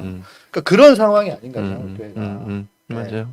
한국 교회는 진짜로 이게 좀 진짜 아마 일반 국민이 더 열받는 것은 그렇게 막 지금 이제 최진보 목사님 말씀하시는 교회가 코로나를 오히려 퍼뜨리는 고의적으로는 아니셨겠지만은 그런 주범이 되고 계기가 되면서도 그걸 지적했더니 막 싸우고 저주하고 그러니까요. 정권을 저주하고 대통령을 저주하고 세상을 저주하고 비교도인을 저주하고 그런데 바로 그랬던 사람들이 옛날 박정희 전두환 노태우 군사 독재 때는 정말 흔히 말하는 그냥 조금 저도 거친 말 한번 할게요. 시쳇말로 찍소리도 안 했잖아요. 심지어 신도 중에 일부가 데모가 필요하다 그러면 그 유명한 가이사르 것은 가이사르에게 유대인의 것은 유대인에게 그 권력에 개입하는 거 아니다라고 저도 직접 들었어요. 네. 저도 고등학교 때나 대학교 때 막 물어봤거든요. 주변에 목사님이나 전도자 만나면 항상 돌아온 답이 그거예요. 세속의 권력 문제에 교회는 개입하면 안 됩니다. 근데 그렇게 말했던 분들이 요즘은 정강원 씨랑 비슷하게 나와가지고 문제에는 공삼신사 간첩이다 막 이러고 돌아다니고 계시네. 그러니까 너무 그것도 너무 이율배반적이잖아. 맞아요. 이중적이고. 그러니까. 네. 그리고 교회가 잘 보세요. 성경에도 보면 문제가 발생하면 교회는 남 탓을 하는 게 아니에요. 스스로가 회개하고 돌아오는 거야. 네. 그러니까 교회가 예를 들어 사회적으로 비난받고 비판받을 때 뭘 해야 되겠어요? 그 사람들 향해 손가락질하고 비난하고 저주하는 게 아니라 내가 회개하고 돌아오는 거예요. 맞습니다. 그게 성경의 가르침이잖아요. 네. 그러니까 세상이 교회를 향해서 이렇게 비판할 때는 세상이 볼 때 교회가 하나님의 뜻에 합당하지 그렇죠. 않는 삶을 네, 사는 거예요. 그러면 우리가 제물이 돼서 우리가 기도하고 하나님 앞에 돌아와야 돼요. 그런데 도리어 교회가 목소리를 내고 왜 교회를 핍박하냐 그러고 이렇게 나오면 이거는 정말 하나님의 가르침하고 맞지 않다고 저는 생각해요. 그 안에는 제가 보니까 이것도 있는 것 같아요. 지금 정부가 싫어. 우리 소장님 얘기하신 것처럼 이 민주 정부가 싫은 거예요. 그러다 보니까 만약에 지금 이런 생각도 해봤어요. 만약에 코로나가 좀 끔찍하긴 하지만 이명박 박근혜 때 나왔다면 우리나라 진짜 힘들어 일본처럼 됐을 수도 있는데 말고 좀 교회는 어떻게 났었을까? 교회는 지금처럼 이렇게까지 막 하지는 않았을 거다는 생각이 들어요. 그러니까 이런 면에서는 진짜 교회의 원죄가 너무 크다는 생각이 들고 이제 또 그러면 우리 교수님의 두 번째 전공으로 가야 될 것 같아요. 네. 언론 이야기. 네. 언론 이야기. 언론 이야기는 안 할 수가 없죠. 할 수가 없죠. 예, 우리 최진모 목사님. 일단 기본적으로 성공회대 신문방송학과 교수입니다, 여러분. 자, 최진모 목사님들 푹 빠져 드셨잖아요. 지금 계속 애청자들이 막 처음에 우리 10명에서 시작했는데 지금 벌써 160명으로 늘어나고 있습니다, 여러분. 계속 들어오시는데 최진모 목사님의 기본적인 직업은 성공회대 신문방송학과 교수입니다. 맞습니다. 민원연 정책위원도 하셨었고요. 일단은 언론을 생각하면 제일 우리가 쉽게 생각할 수 있는 게 언론은 중립을 지켜야 된다. 이건데 언론의 중립이 없다면서요. 그러니까 지금 현재 우리나라 언론 중립 없죠. 없어요. 없고요. 우리나라는 거의 보수 언론이 전체의 약 한 7, 80%를 차지하고 있어요. 그러니까 이게 보니까 교수님. 네, 법 쪽에 마찬가지. 네, 7, 그렇죠. 80%. 네. 검찰도 그리고 마찬가지. 검찰 당연히 네, 그렇죠. 그렇고 의료계 네. 의사들도 의료는 더 심하죠. 통일해요. 네, 맞아요. 그게 이게 엘리트의 기득권들이니까 네. 그렇지. 목사들 그렇지. 도대체 우리나라로서 숨을 쉴 구멍이 없어. 맞아요. 제일 중요한 분들인데 네. 검사, 의사, 목사 세 그룹인데 국민들이 제일 요즘에 스트레스를 주는 분들이 돼버렸죠. 네. 안타까워요. 네. 그러니까 언론도 거기다 기자까지 언론까지. 언론이 그렇죠. 그러니까 구조적으로 우리나라의 언론 지형 자체가 보수 지향적이에요. 그러다 보니까 언론들이 정치화됐어요. 그리고 이게 겉으로는 얘기 안 하지만 대놓고 해요. 그러니까 겉으로 얘기한 대놓고 한다는 표현을 제가 썼는데 겉으로는 중립적인 척 해요. 근데 대놓고 정치 지형을 그러니까 어떤 정치 집단을 지지해요. 그리고 자기가 싫어하는 정치 집단을 계속 공격을 하는 거죠. 네. 그러다 보니까 뭐가 문제가 되느냐? 사실관계가 확인 안 된 내용을 기사화해요. 그 이제 의혹이라는 말로. 근데 의혹도 어느 정도 기자가 기사를 쓸 때는 사실관계가 어느 정도 확인될 때 의혹을 제기하는 그렇죠. 거예요. 그런데 아예 의혹도 없어. 없는 얘기를 만들어내요. 지어내요. 확대 재생산하고요. 그게 조중동이 하는 행동이잖아요. 지금 예, 문화일보까지 사실은. 이런 언론들은 대체적으로 사실관계가 확인 안 된 내용들을 기사화하는 경우도 많고요. 그런 내용들 때문에 결국은 이 여론이 왜곡되는 거잖아요. 언론이 하는 역할이 뭡니까? 일반인들이 개인적으로 모든 걸 다 조사해서 개인적으로 정보를 습득할 수 없으니까 네. 언론이 국민의 알 권리를 대신해서 정부기관의 취재도 하고 권력기관의 취재도 해서 그 내용들을 국민에게 알려주는 거예요. 세상에 어떤 일이 일어나고 있다는 걸. 근데 그게 편향적이고 한쪽으로 왜곡된 상태에서 정보가 전달이 되면 듣는 사람들 보는 사람들은 그게 사실인 줄 알고 맞습니다. 받아들이거든요. 네. 그게 문제라는 거예요. 그러니까 기본적으로 정치적 어떤 그 관점이나 생각을 갖고 있는 분들 입장에서는 그걸 봐도 믿지 않아요. 그렇죠. 그런데 그게 없는 상태에서 받아들이면 어떻게 분들, 되죠? 정치에 많이 관심이 없는 분들 그렇죠. 제목만 딱 본단 말이죠. 그렇죠. 근데 그게 사실이 아니야. 예. 의혹도 뭐 원래 아무런 근거도 없는 의혹이야. 예컨대. 네. 그럼 어떻게 되겠습니까? 그럼 여론이 왜곡되는 거예요. 맞아요. 선거에도 영향을 미치는 거고. 네. 이게 언론이 해야 될 일이냐. 언론은요. 빨리 보도하는 게 중요한 게 아니라 정확한 내용을 보도를 해야 되는 거예요. 그게 언론의 사명이거든요. 네. 팩트가 제대로 안 된 언론인은 언론이라 볼 수 없어요. 그건 네. 기자가 아니죠. 예. 그런데 그런 행동이 계속 반복되고 있는 게 지금 문제라고 보여집니다. 네. 그래서 누가 그러시더라고요. 지금 언론이 제대로만 보도를 하면 대통령 지지율 60% 70%. 예. 그럼요. 문재인 정부가 아쉽고 비판할 점도 많지만 기본적으로 우리 사회 민주주의나 인권의 수준을 많이 끌어올렸고 네. 특히 소득주도 성장이나 최저임금 인상 초기에 그런 정책은 정말 박수 받아야 될 일인데 맞아요. 여러분 기억나시죠? 시청자 여러분. 최저임금 없이 사는 사람들은 최저임금이 전부 수입인데 그것 좀 올렸다고 2017년 18년 2년 동안 박근혜 정부 한 달치 최저임금 보도를 날 하루에 날마다 보도를 쏟아냈어요. 최저임금 때문에 나라 망한다고. 맞아요. 그리고 문재인 정권이 나라 망하겠고 경제를 망하겠다고. 아, 최저임금 인상이 어떻게 나라를 망하고 경제를 망하게 합니까, 여러분? 오히려 그분들의 소득이 늘어나서 양극화가 줄어들고 그분들이 소비를 늘려서 내수가 활성화되죠. 그 유명한 소비 탄력 이론을 아시죠, 여러분? 부자들은 돈이 더 들어와도 소비가 그대로 일정 유지됩니다. 소비 맞아요. 탄력이 근데 여러분 저나 우리 같은 서민이나 중산층이나 빈민들은 돈 들어오면 쓰잖아요. 통과해요, 통과. 맞아요. 그래서 바로 소비 탄력성이 커서 내수 활성 바로 효과가 생기는 거거든요. 근데 그거 했다고 2017, 18년도에 얼마나 저주를 당했습니까? 맞아요. 예. 그러면서 문재인 정부의 개혁 또 차질이 생긴 면도 있습니다. 그러면서 이제 노동운동이라든지 진보 진영에서는 왜 제대로 못하냐라고 막 공격하고 양쪽으로 이제 공격받는 모양새도 된 건데 처음에 문재인 정부가 약속했던 공약들을 차근하게 네. 잘 전개할 수 있다면 지지율 훨씬 올라갔죠. 그다음에 그걸 정확하게 보겠다면 아까 제가 어카운트 인포앱도 여러분 말씀드렸잖아요. 다른 전 세계에서 유일하게 우리나라만 신용카드 포인트 조회하고 현금화하고 휴먼여금 조회하고 현금화하고 계좌 다 보여준 다음에 현금화하고 소액 계좌. 이거 우리나라에서 지금 하고 있는 서비스입니다. 대단한 정책이거든요. 근데 예를 들면 박수 이런 건 언론이 나서서 박수해주고 그렇죠. 널리 널리 알려주고 문재인님가 잘했다고 해야 되잖아요. 아예 뭐 이런 건 보도도 잘 안 할 뿐만 아니라 보도를 해도 문재인 정부하고는 아무 상관없이 뭐 문재인 정부와 상관은 문재인 정부가 잘못한 것도 아닌데 다 문재인 탓으로 몰아가는 보도는 엄청 하면서 너무 편파적이고 맞아요. 너무 정파적이고 아니, 너무 지금- 고의적이고 지금 우리 백신만 해도 그렇잖아요. 예 늦게 한다고 늦게 들어오게 한다고 난리 피우더니 이제 안전성 가지고. 이제 맞는다고 막 맞는다고 하니까 이제 또 그다음에 또 충분히 구입했더니 또 많이 구입했다고 난리 피우고 뭐 이러냐고 도대체. 네. 정말 저는 한국 언론은 뭐 한국 교회도 지금 우리가 망했다 큰일 났다라고 하지만 한국 언론은 교회보다 더 망했고 미쳤다 맞아요. 아예 문제가 심각해. 예. 우리 최진봉 교수님을 방통위원장으로 보내야죠 보내야죠 진짜 여러분들이 네. 지금 얘기하고 계시는데 방통위원장이나 방송위원장이나 언론재단 이사장으로 보내셔야 돼요 맞아요. 문광부 장관 후보로 보내시는 거 네, 진짜. 예. 그러면 방법이 그러니까 우리가 알고 있는 뭐 징벌적 손해배상법 이런 것들인데 네.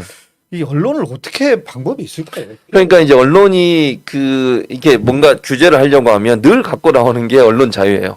근데 저는 언론 자유도 지금 소위 보수 언론에서 얘기하는 언론 자유도 저는 맞지 않다고 봐요. 그 언론 자유가 마음대로 쓰라고 언론 자유입니까? 지멋대로가 언론자예나.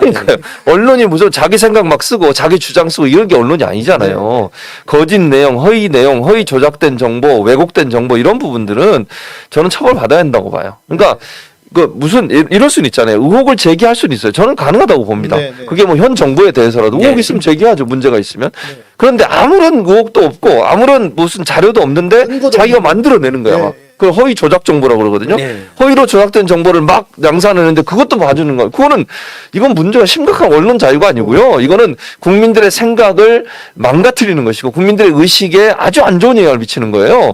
이거는 언론 자유 범위가 아니라는 얘기예요. 제 말은 네. 표현의 자유 범위도 아니에요. 아니 우리가 소위 얘기해서 모독 이런 거 다 처벌하잖아요. 예. 그다음에 헤이트 스피치라고 그렇죠. 그래서 막 모욕적인 발언하는 거 다 처벌하잖아. 혐오표현 처벌법은 네, 다른 그렇죠. 나라 선진국에서도 대부분 도입하고 그럼요. 있지 않습니까? 근데 그런 것과 언론이 허위로 조작된 정보를 보도하는 거 뭐가 다르냐고요. 그걸 예를 들어서 규제하기 위해서 근데 형사적으로도 안 하는 거예요. 지금 그러니까 징벌적 손해배상이라고 하는 것은 이제 현재 발의돼 있는 징벌적 손해배상 저는 더 키워야 된다고 생각해요. 네, 3배거든요. 네. 피해액의 3배인데 열린민주당에서 어떻게 주장을 하고 있냐면 기사가 나오고 기사가 내려가기까지 매일 곱하기를 하는 거야. 그러니까 예를 들면 그 언론사의 총 수입 있잖아. 총 수입을 1로 계산하고 그 1 곱하기 그 언론 기사가 계속 남아있는 것을 계속 곱하는 거야. 네, 네. 그 정도 돼야 한다고 생각해요. 네. 그래야 피해가 오는 거잖아요. 그래야 안 할 거 아니에요. 발휘하시는. 맞습니다. 예, 예. 근데 3배는 너무 약해요. 그러니까요. 지금 현재도 뭐 500만 원 이 정도 되거든요. 그걸로 조선일보 안 망해. 아니 절대로 안 망해. 1,500만 원 내고 말아요. 그러면 만약 그 정도 수준이라고 하면 그러니까 제가 볼 때는 정말 한 번 잘못하면 문을 닫을 수도 있겠구나 네. 정도의 생각이 들 정도로 징벌적 손해배상 해야 된다고 보고요. 형사처벌이 아니라 이런 민사적 소송을 걸면 자발적으로 팩트 체크를 할 수 있는 시스템 만들지 않겠어요? 그러겠죠. 왜냐하면 언론사 입장에서 피해가 당한다고 그렇죠. 생각하면 사기도 기자들이 올라가는데. 그럼요. 네. 기자들이 취재한 내용 맞아 이거? 야 사실 확인했어?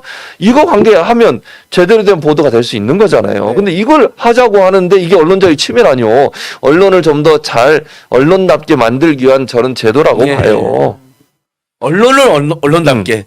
그러니까 너무 아마 우리 애청자 여러분 뭐 다 박수 보내고 응원해 주셔 맞습니다 정말. 그래서 언소주라고 언론 소비자 주권행동하고 민생경제연구소 제가 일하는 가짜 뉴스 매달 가짜 뉴스 지금 제보를 받아가지고 1등 최악의 가짜 뉴스 제보 주시면 60만 원. 제가 돈이 없어갖고 민생경제연구소 30만 원, 언소 30만 원에서 60만 원을 포상금으로 주는 이제 캠페인 하고 있습니다. 2월달 받고 있고요. 언소주 홈페이지에 들어가시면 여러분 접수할 수 있습니다. 그다음에 이번에 또 조선일보 보셨죠, 여러분? 부수 조작한 거. 맞아요. 어떻게 116만 부나 본다고 지하철에서 당장 조선을 보는 사람이 하나도 없는데 어디 116만 부입니까? 절반을 2배를 뻥튀기 한 거잖아요, 여러분. 그걸로 민간 기업들 광고비 삥 뜯었고 정부 광고비 우리 국민 세금 혈세를 삥 뜯은 겁니다. 추악한 범죄자입니다. 근데 이걸로 당연히 그럼 윤석열 검찰이 나서 수사해야 되는데 이놈이 또 수사 안 합니다.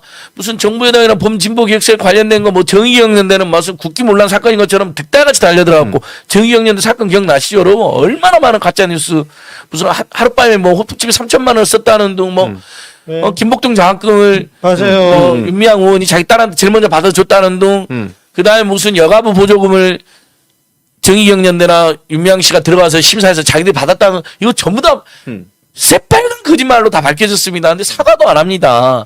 이런 놈들 제가 다 그래서 보도도 안 하잖아요. 예, 안 해요. 가짜뉴스 형사처벌해라고 지금 고발해놨는데 윤석열 검찰이 수사도 안 하고 있습니다. 근데 이번에 조선일보 부수 조장은 딱 걸린 거거든요, 여러분. 진짜 이건 중대한 범죄입니다. 국민 세금을 삥 뜯은 겁니다. 그래서 이 부분은 제가 지금 목요일 날 민원위원회에서 긴급 토론하고요. 조선일보 부수 조작 네. 무엇이 문제인가? 그다음에 제가 다음 주 중에 언소주 민생경제연구소 등등이 민원위원회 같이 고발도 할 예정인데요. 아무튼간 언론 개혁은 방법이 없습니다. 끊임없이 우리 국민들이 조중동 약화시키고 대한 매체 뭐 서울의 소리, 양이삼 TV, 고발 뉴스, 뭐 평화나무 다 이게 대한 매체잖아요, 여러분. 민중의 소리, 오마이뉴스 이런 데로 힘을 실어주고 요즘 한겨레 경향도 마음에 안 드니까 한겨레 경향에 힘을 실어달라는 말은 제가 참아 못하겠고요. 우리 서울의 소리 아시죠, 여러분? 네. 이렇게 힘을 실어주고 가짜 뉴스 나올 때마다 제보하고 고발하고 징벌적 손해배상 때리고 이 방법밖에 없습니다. 맞아요. 네. 우리 핫셀님이 세 분의 말씀을 듣고 있자니 왜 자꾸 눈물이 날까요? 갈 곳이 없다 절망했는데 희망이 보입니다. 아이고 힘내십시오, 그러니까 여러분. 우리 진짜 크리스찬들 중에 이런 분들이 너무 많아요. 교회에서 맞아요. 목사님들이 너무 그냥 가짜 뉴스 얘기만 하고 문재인 빨갱이네 뭐 우리나라 공산화 된다 그러고 도대체 언제 공산화 되는 거야 우리나라 나 좀 진짜 그런 걸 보고 제가 싶네. 공산주의 전문가인데요. 문재인 정부는 너무 보수 우파 정부입니다, 여러분. 그나마 합리적 자유주의 보수 우파예요. 공산화 절대 안 돼요. 이런 식으로 해가지고는요. 저희 같은 사람이 집권해서 급진적으로 막 자유평등 박애를 확 밀어붙여도 그래도 유럽 기준으로 보면 사회민주주의도 안 돼요. 우리나라는요. 무슨 공산화입니까? 유럽 기준으로 보면 문재인 정부는 지금 합리적 보수 우파 정부예요. 네. 그냥 복지 조금씩 늘려나가는 정도예요. 아주 솔직히 저는 마음에 안 들어요. 솔직히 제 같은 진짜 좌파들이 보기에는 그러니까 공산화 이제 걱정 안 하셔도 된다. 저는 이제 지금 바뀌어가고 있는 흐름에 대해서도 좀 여쭤보고 싶어요. 예를 들면 유튜브가 또 이렇게 좋은 역할을 하기도 하지만 네. 이거는 공이 이쪽 뭐 우리 그 민주 진보 세력들이든 저쪽 지금 소위 말하는 우파 코인이라고 하는 그쪽이든 사람이 네. 듣고 싶은 얘기를 듣고 싶어 그렇죠. 하잖아요. 네, 맞아요. 그래서 제가 이렇게 왜 지금 이럴까 보니까 이 유튜버들이 제가 볼 때는 교주가 돼가는 거예요. 왜냐하면 자기가 듣고 싶은 얘기를 해주니까 가짜라도 괜찮아. 예를 들어서 맞아요. 문재인 대통령 싫어하는 사람은 또 싫어하는 쪽으로 막 없는 그쵸. 이야기 만들면 좋다고 막 맞아요. 하고. 그렇죠. 이 또 진보 개혁 쪽에서는 우리 윤석열 얼마나 싫어합니까? 윤석열 또 뭐 그냥 좀 있으면 죽는다 이런 말 하면 막 거기다가 좋다고 그러는 분들도 있는 거 같고. 그러니까 이런 현상이 제가 볼 때는 이제 소위 말하는 기성 우리 그 진중권 잘 쓰는 레거시 미디어. 그분 이야기 좀 하지 마세요. 갑자기 기분 나빠졌어요. 여러분 그렇죠? 나경원 씨나 진중권 씨 얘기 나오면 갑자기 기분 나빠지잖아요. 제가 사과드립니다. 제가 포럼하는데 나경원이 진중권 엄청 띄워주더라고. 둘이 지금 짝짝꿍하고 있어요. 둘이 만난 사진도 올라왔잖아요. 세상에 진중권 씨 완전히 그건 정치적으로 타락한 거죠. 어떻게 나경원을 편을 들어줍니까? 우리나라에서 현존하는 정치인 중에 여러분 가장 극우적이고 가장 극단적이고 가장 반민주적이고 반민족적이고 반노동적이고 반민중적인 사람이 나경원입니다, 여러분. 그래서 국민들 사이에서 비호감도 제일 높은 사람입니다. 근데 진중권이 그 사람 편을 들어줘요. 그 나경원의 비리가 뭔지도 모르는 사람이 그건 이미 그건 낙제점입니다. 그러니까 지금도 우리 니카님도 자기 네. 뉴스도 안 보신다고 뉴스를 안 봅니다. 그런데 그 뉴스를 안 보다 보면 자기가 듣고 싶은 얘기만 계속 듣게 되는 거잖아요. 그러니까 계속 확증 편향으로 가고 그렇죠. 있고 우리 쪽에 심지어 저는 개혁 진보에 있는 분들도 그렇다고 봐요. 이게 지금 어떻게 흘러갈까? 저는 그러니까 유튜브는 그런 성향이 점점 좀 강해질 거예요. 예, 그러니까 이유는 물론 그러니까 정말 정책 사명감을 갖고 하는 분도 많지만 저는 이제 개인적으로 그런 생각이 들거든요. 유튜브에 뛰어들어서 하는 분들이 정치인들이나 이런 분들이야 자기의 정치적인 어떤 그 입지라든지 아니면 다음 선거에 본인이 어떤 유권자들에게 더 많은 선택을 받기 위한 그런 방법들이라고 보지만 대부분의 유튜버들 특히 뭐 보수든 진보든 이제 극단적으로 가는 분들은 사실은 돈과 연관돼 있다고 생각해요. 맞습니다. 저는 개인적으로. 그래서 이분들은 구독자 늘리고 후원 많이 받아가지고 돈을 벌겠다는 목적이라고 제가 보여지거든요. 최근에 들었는데요. 네. 이분은 그 거의 진보당 출신이래요. 아, 그래요? 근데 가가지고 극우 방송을 하고 있대. 그게 거기가 돈이 돼서 그러는 거예요? 네, 먹고 살아야 되니까. 네. 진짜로요? 진짜로 제가 그 얘기 그럼 들었어요. 생각도 바꾼 거야 아니면 돈 벌라고만 그러는 거예요? 먹고 살아야지. 이런데요. 와. 그러니까 유튜브가 하나의 이제 너무 돈을 안나네. 버는 그 수단이 돼버렸어요. 그러다 보니까 더 강렬하게 마치 이런 마약 비슷한 거예요. 네. 처음엔 조금만 먹어도 효과가 오는데 자꾸 먹으려면 더 자극적인 게 와야 돼요. 예. 그렇지 않으면 떠나거든요. 네. 이게 유튜브라는 시장은 냉정해요. 네. 그러니까 독자들이나 구독자들이 금방 떠나고 딴 데로 가면 새로운 거 생기면 그쪽으로 다 옮겨가거든요. 자기가 듣고 싶은 얘기 해준 대로 가는 그렇죠, 그렇죠. 네. 그러니까 그게 확증 편향 아까 말씀 네. 확증 편향이라는 건 본인이 갖고 있는 생각을 강화시킬 수 있는 정보만 찾아다녀요. 네. 자기 생각과 반대되는 내용을 아예 무시해버려요. 그러니까요.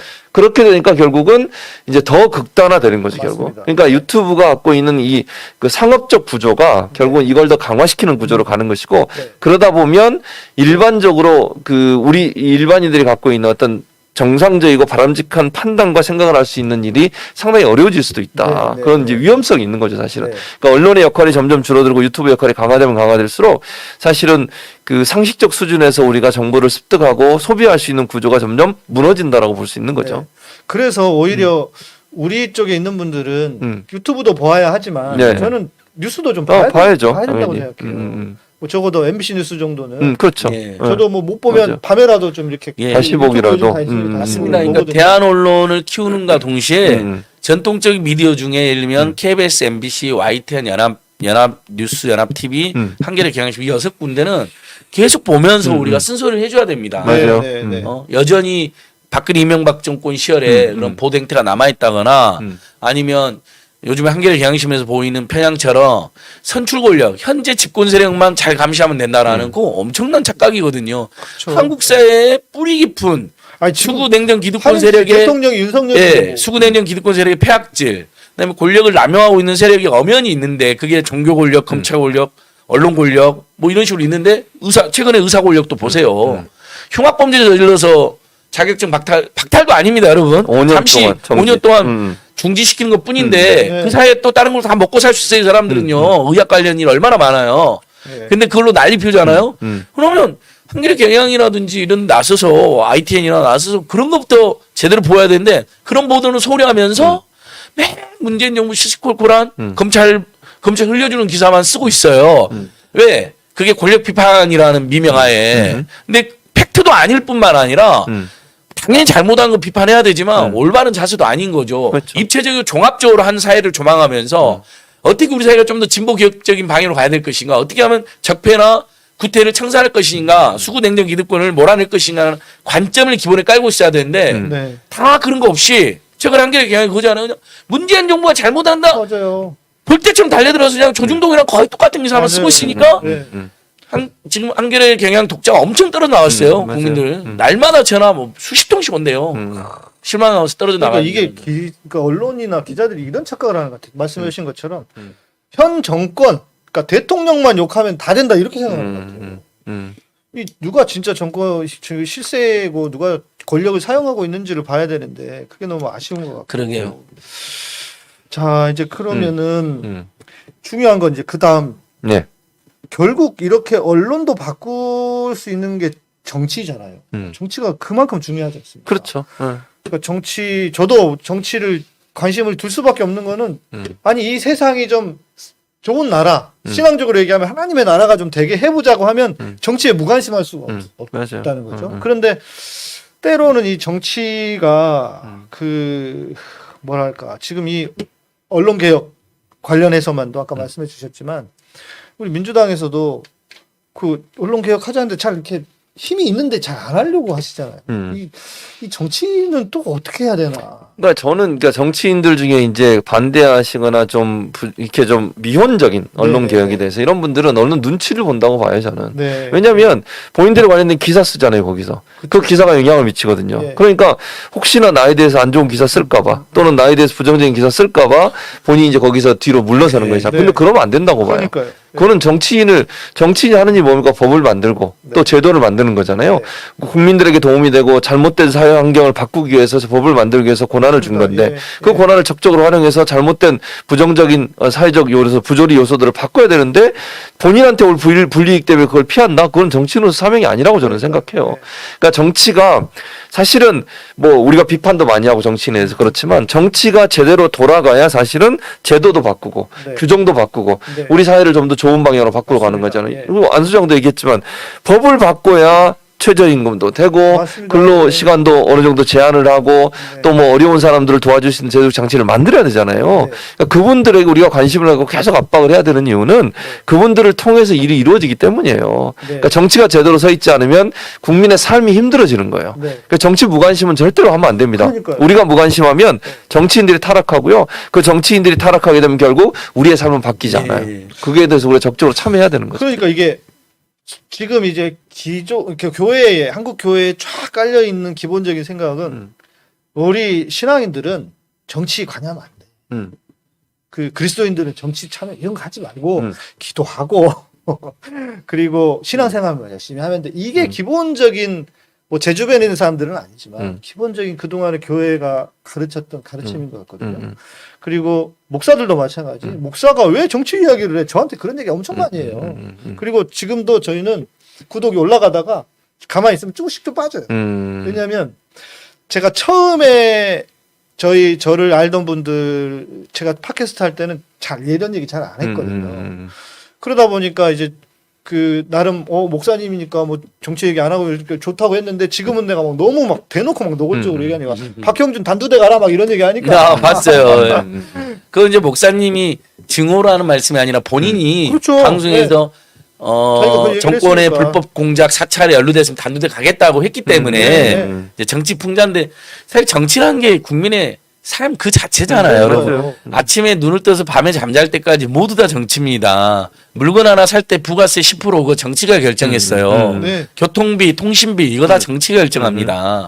그러니까 정치가 아닌 게 없어요. 그러니까 정치를 불신하고 혐오하는 것은 결국은 우리만 손해가 보는 거예요. 당연히 비판하고 못 믿을 정치인들에 대해서는 혼도 내야 되지만 정치는 우리 거다 이렇게 생각해야 돼요. 우리 민중의 것인데 우리가 신경 안 쓰니까 그동안 수구냉정 기득권 세력들, 조직 있고 돈 있고 빽 있는 세력들, 재벌 세력들만 부동산 투기 세력들만 정치를 한 거니까 이렇게 민생 경제도 망가진 거거든요. 그래서 잘된 민주주의 국가들 보시면 여러분 실제 정당, 노조, NGO 이 세 개가 잘 됩니다.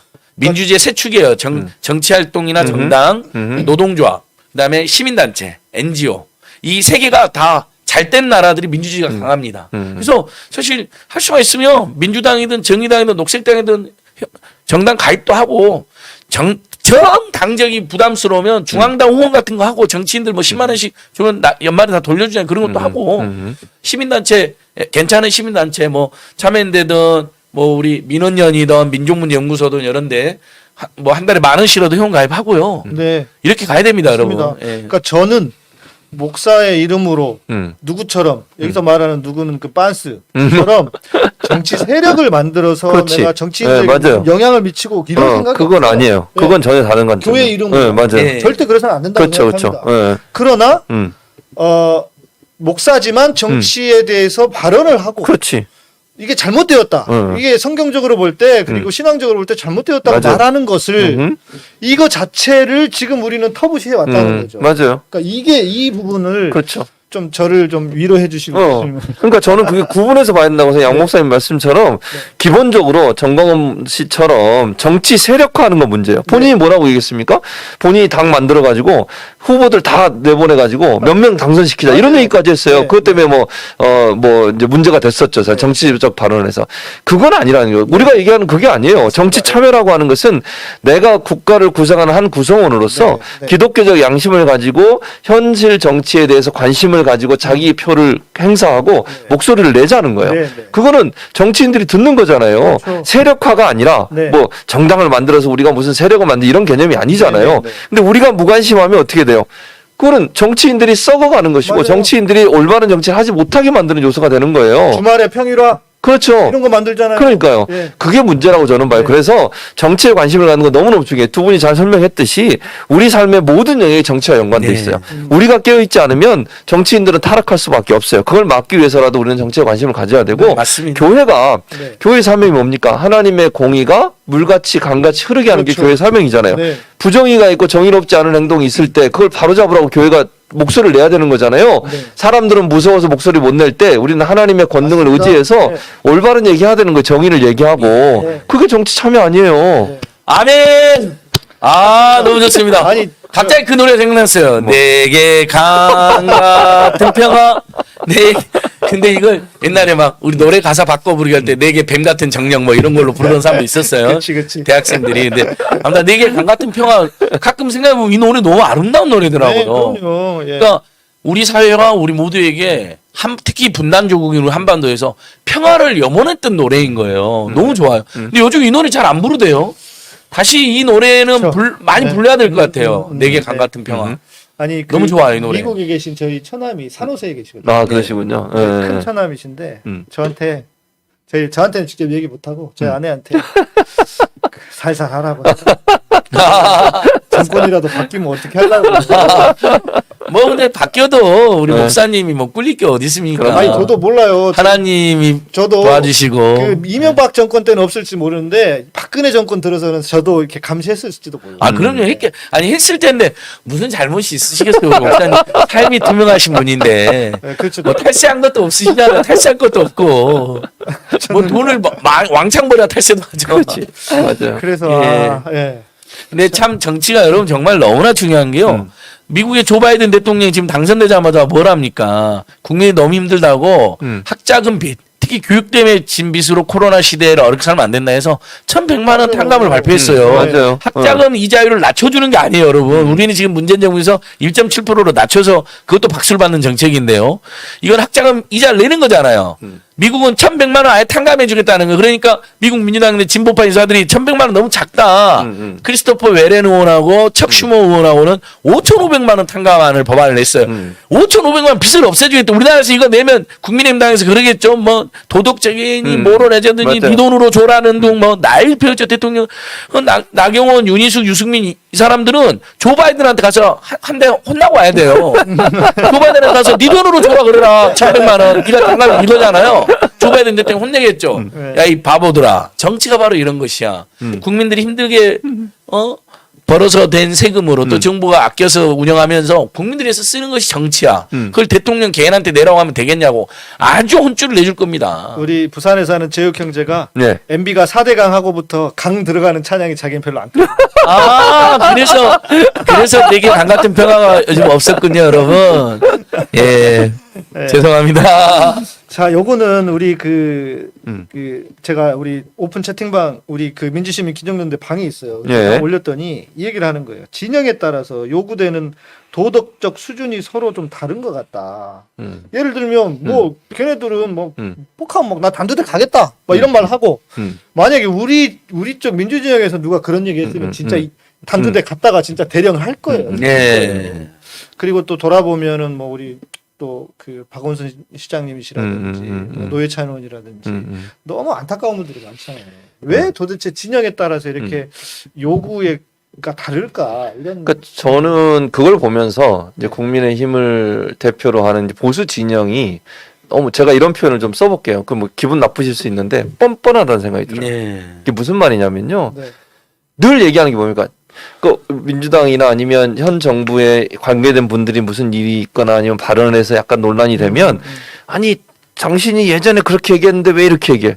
본인들은 아예 그런 얘기도 하지 않았고요. 그렇게 살지도 않으셨어요. 그렇죠. 그랬잖아요. 네. 근데 왜 민주 진영이나 아니면 진보 진영에 있는 사람들한테는 엄격한 도덕적 기준을 요구하면서 네. 본인들은 왜 그렇게 안 사냐는 거예요. 지금 안진걸 수장이 늘 고소하고 있는 박덕흠 씨 보세요. 네. 본인의 행동을 보면 남한테 비판받은 그리고 지금 그 부산에서 논란이 되고 있는 전복민 아니 기자한테 3천만 원 가지고 매수를 하려고 정말 그런 행동을 했던 사람이 비판도 안 해요. 보도가 안 나와요. 반성도 안 해. 탈탈탈해야죠 진짜. 반성도 안 하고. 그래놓고 민주 진영이나 아니면 진보 진영 그런 일 있어봐요. 가만히 있겠습니까 저 사람들이?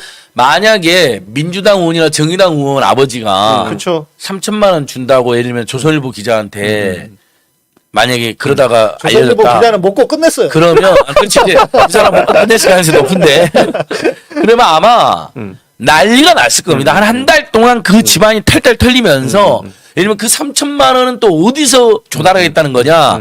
이런 행태를 하면 그 전에 받은 사람이 또 있을 거 아니냐 하면서 막 추적해서 뭐 그런 거 있잖아요. 단독. 1년 전에도 뭐 1억 주겠다고 해서 돈 뿌려 뭐 이런 식으로 난리가 났을 겁니다. 정말 너무 이율배반적 이중적입니다, 여러분. 물론 저는 우리 범진보 개혁 진영이 양심 진영이 더 양심적으로 살아야죠. 그건 맞죠. 그건 맞습니다. 더 노력해야 됩니다. 저희가 더 착하게 살아야 되고 더 네. 실천해야죠. 근데 그 과정에서 흠결이 있을 수 있고 저도 크고자 하는 흠이 있는데 그런 것들이 있을 때 때로는 비판도 받아야 됩니다. 하지만 그게 완전히 정말 이중야 돼가지고 수구 냉전 기득권 세력 적폐 세력들은 온갖 나쁜 짓을 그동안 했는데도 오히려 뻔뻔하게 다니고 지금 밝혀져도 언론이 보도조차 하지 않는다는 거죠. 맞아요. 네. 이건 너무 그러니까 정말 참기 어려운. 지지자들의 어떤 그 의식의 변화 내지는 그것도 좀 필요할 것 같다는 생각이 드는 게 우리 민주진영에 있는 분들은 진짜 조금만 나와도 이제 그러니까 이게 뭐 어찌 보면 그 진보나 개혁 진영에 있는 어떤 기본적인 그 이제 가치이기 때문에 그럴 수 있겠지만 너무 지나치게 뭐 그렇게 비난하는 것도 내부에서 실은 비난하는 게 제일 힘들잖아요. 그게 그러니까 제일 힘들 것 같아요. 뭐 모르겠어요. 조국 전 장관 사태도 제가 예를 들어보면 네. 예를 들어서 조국 전 장관 사태 지금 재판 중이니까 진실은 모르겠습니다. 어떻게 나올지는 두고 봐야 되겠죠. 그런데 강남에 살면서 서울대 교수의 직책이나 이제 교수 부부시잖아요. 네. 그런 같은 상황에 있는 강남에 사는 많은 사람들 또 정치인들 네. 국민의힘을 포함해서 그 사람들은 과연 그 지적할 만큼 우리가 소위 이렇게 얘기하잖아. 너희 중에 죄 없는 자가 그렇죠. 먼저 돌로 예, 쳐라. 예. 거기에 내가 정말 깨끗해서 조국 전 장관을 공격할 만큼 청렴한지 물어보고 싶어요. 그렇죠. 그럼 아마 답을 못 할 겁니다. 아마 그 자들은 기본적으로 불법 전입, 그다음에 부동산 투기, 탈세, 그다음에 권력 남용은 항상 해왔잖아요. 네. 조국 전 장관 우리 애청자들 중에도 비판하신 분들이 있습니다. 그건 그럴 수 있습니다. 저는 뭐 우리가 그걸 이 자리에서 옹호할 필요는 없다고 봅니다. 근데 예를 들면 권력형 비리나 부동산 투기나 탈세 이런 거 하나도 밝히지 않았잖아요. 그렇죠. 뭐 아이들 문제와 관련해서 모르겠습니다. 어떤 부적절 행위가 있었는지 너무 이제 과잉 애정으로 그런 건 뭐 저는 서민들이 충분히 지적할 수 있다고 봅니다. 그렇게 꼭 했어야 되나라는 의문이 들기도 할 어떨 때는 의문이 들잖아요. 물론 이제 팩트로 꼭 확인된 것만 하는 겁니다. 가짜 뉴스 하도 많으니까 저도 다 믿지는 않습니다. 그런데 정말 그 지배 계층이 그동안 우리 수군행령이 들고서 지배 계층했던 제일 나쁜 짓이 뭡니까? 탈세, 부동산 투기, 그다음에 권력 남용 아닙니까? 네. 이거 하나도 없잖아요. 최소한 그런 면에서는 우리가 옹호를 해줘야 될 면이 있는 분이었던 거죠. 그리고 우리가 더 저렇게 그런 삶을 더 우리가 확산시키고 더 국민들에게 더 떳떳한 진보 개혁 세력이 될 수 있도록 더 노력하는 계기도 된다고 생각합니다. 네. 그래서 우리가 좀 이렇게 그것도 좀 깨우칠 필요는 있을 것 같아요. 그래서 사람이 다 완전한 사람 없고 완벽한 사람 없고 저는 뭐 그 조국 장관에 대해서는 뭐 어쩔 수 없었다는 생각이 들어요. 그때 당시에 실은 그 이명박이 대통령 되면서 그 소위 말하는 그 오렌지 이 예. 나오면서 다 본인들이 그 다 바꾸는 거잖아요. 엄청나게 인턴 활동과 봉사 활동을 장려하고 그것을 증명하게 만들어서 그러니까요. 사실 시민단체도 엄청 오셨어요. 중고등학생들. 근데 시간 다 엄격히 못 체크하죠. 근데 그러니까 제 말은 그분들이 그렇게- 원하는 대로 시간 증명해 준 그렇죠. 경우도 많이 그러면 있었고. 국회의원 전수조사 해보자는 거예요. 그러니까요. 예. 맞아요. 그러면 나오잖아요. 지금 당장 판검사들 네, 다 그 해보자는 판검사들이 1년 차 때는 2주간 봉사활동을 하고요. 2년 차 때는 6개월간 시부활동을 하잖아요. 그 전부 다 허투루한 사람들 수두룩합니다. 그 전원 그럼 업무방해로 구속돼야 돼요. 지금 그 그러니까요. 논리라면. 예. 근데 최강욱만 문제 삼은 거잖아요. 그렇죠. 어? 그 인턴 그것 예, 때문에. 16시간 증명서를 문제 삼, 무슨 160시간도 아니고 16시간짜리 그러니까. 증명서를 문제 삼는 경우는 처음 봤습니다. 이건 해도 너무합니다. 그러니까 지금 우리 민주 개혁 진영에 있는 특히 또 우리 민주 시민 크리스찬들은 그러니까 지금 뭐랄까 좀 너무 좀 지쳐 있는 분들도 많으신 것 맞아요. 같아요. 이게 대통령이 문재인 대통령이 되시고 또 국회도 지금 거의 뭐 180석, 200석 가까이 민주 진영이 있는데 왜 이렇게 세상이 안 바뀌고 있느냐 이거에 대한 어떤 맞아요. 그 실망 또 되게 막 관심을 가지고 또 진짜 참여하라고 하니까 또 우리 국민들 예. 얼마나 열심히 하십니까 했는데 여기서 이번에 그 민주당 관련해서 더 힘이 좀 많이 꺾이신 것 같고 또 이제 또 불안해하는 거는 또 뭐냐면 이제 이번에 선거가 어떻게 될까? 보궐선거. 또 서울시장, 부산시장 이거 만약에 잘못되면 이제 그 다음 대선도 어떻게 되는데 어떻게 될지 모른다 이러고 있는 상황이니까 예. 이 두 가지로 좀 이야기를 해주실 것 같아요. 저는 첫 번째는 우리 그 이런 민주 시민들에게 좀 격려의 말씀.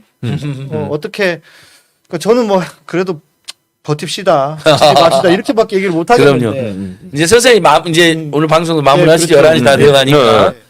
그래서 그 보궐선거 저도 목사님 최진모 교수님 보궐선거 전망 양산 목사님 보궐선거 전망도 궁금해요. 그다음에 우리 시민들이 좀 지쳤거든요. 그러니까요. 그래서 따뜻한 위로와 격려 기도 말씀도 하나 우리 최진모 목사님 마지막에 약간 우리 지금 애청자들 위해서 기도 하나 해주시면 기도를 정말 잘하세요. 왜 이런 술자리 그 3만 원 술자리에 30명 막 취했는데 방송으로 목사님 딱 하기는 약간 형제들 형제자매들 손잡읍시다 하고 목사 손 기도하잖아요. 네. 그 막 술 먹고 떠들던 사람들 있잖아요. 주정 부리던 사람들도 전부 다 엄숙하게 기도에 빠져듭니다. 할렐루야. 예. 그래서 좀 이따 이제 마무리 아니, 기도 하나 해주시고요. 간단하게. 방송에 나오면 안 저는- 돼요. 아니 그냥 조용히 그냥 개인적으로 할게요. 그러니까 좀 방송이 이따 남을까봐 아니 이게. 우리 그 최진봉 교수님 그러지 아니 그러니까 안 돼. 그냥 영혼의 위로만. 그렇지, 그렇지. 예, 나중에 정치적 또 메시지 말고. 그걸로 또 공격을 당할 수 있어서. 예, 그래서 그러니까 영혼의 위로만 오늘은. 알겠습니다. 그러겠습니다. 그래서 진짜 그 부분은 지쳐 있는 우리 시민들에게 민주 시민들에게 교수님께서 해주실 수 있는 저는 이렇게 생각해요. 물론 이제 말씀하신 것처럼 민주당이 하는 여러 가지 역할들에서 마음에 안 드는 부분도 있고 너무 네. 진보적이고 개혁적인 성향보다는 후퇴한 부분도 많이 예. 있어요. 안준상도 그렇게 주장을 했는데 안 받아주는 예, 것도 예. 많잖아요. 아유, 답답할 때 많습니다. 그러니까요. 근데 그래도 저는 이만큼 왔어요. 네. 저는 그렇게 보거든요. 이명박 박근혜 정부 망가진 나라를 나라다운 나라로 만들어가는 초석은 다졌다고 봅니다. 네, 네, 네. 약간 천천히 오고 우리가 원하는 맞습니다. 만큼 안 됐지만 네. 이만큼 됐다는 것은 앞으로 발전 가능성은 저는 있다고 봐요. 그래서 다음 정권이 중요하다고 맞습니다. 보거든요. 예. 여기서 만약 끝나버리고 정권이 넘어가게 되면요. 다시 돌아가요. 다시가 아니고 제가 볼 때 네, 더 심해요. 더 심해. 10년 뒤로 돌아버릴 네. 거예요. 그러니까 제 생각엔 검찰 개혁도 다 물 건너가고요. 이렇게 되면 언론 개혁 당연히 물 건너가고요. 네, 네. 그래서 저는 더 힘을 내야 된다. 미아파 되는 거 아닙니까? 그렇게까지로 몰아있고. 네. 그렇죠. 군부 독재 쿠데타는 아니어도 네. 지금 국진당 조중동 세력의 음. 사실상의 쿠데타 그러니까요. 음모가 지금 네. 자행되고 있습니다. 이거 짓밟아야 됩니다. 네, 네. 민주주의 힘으로. 그렇지. 그래서 우리는 이럴 때일수록 더 힘을 모아서 다음 정권을 창출해야 된다. 네. 그렇지 않으면 우리가 하고 있는 진행되어 온 이것, 좀 더디게 갔지만 진행되어 온 이것이 다 끝나버릴 수 있어서 네.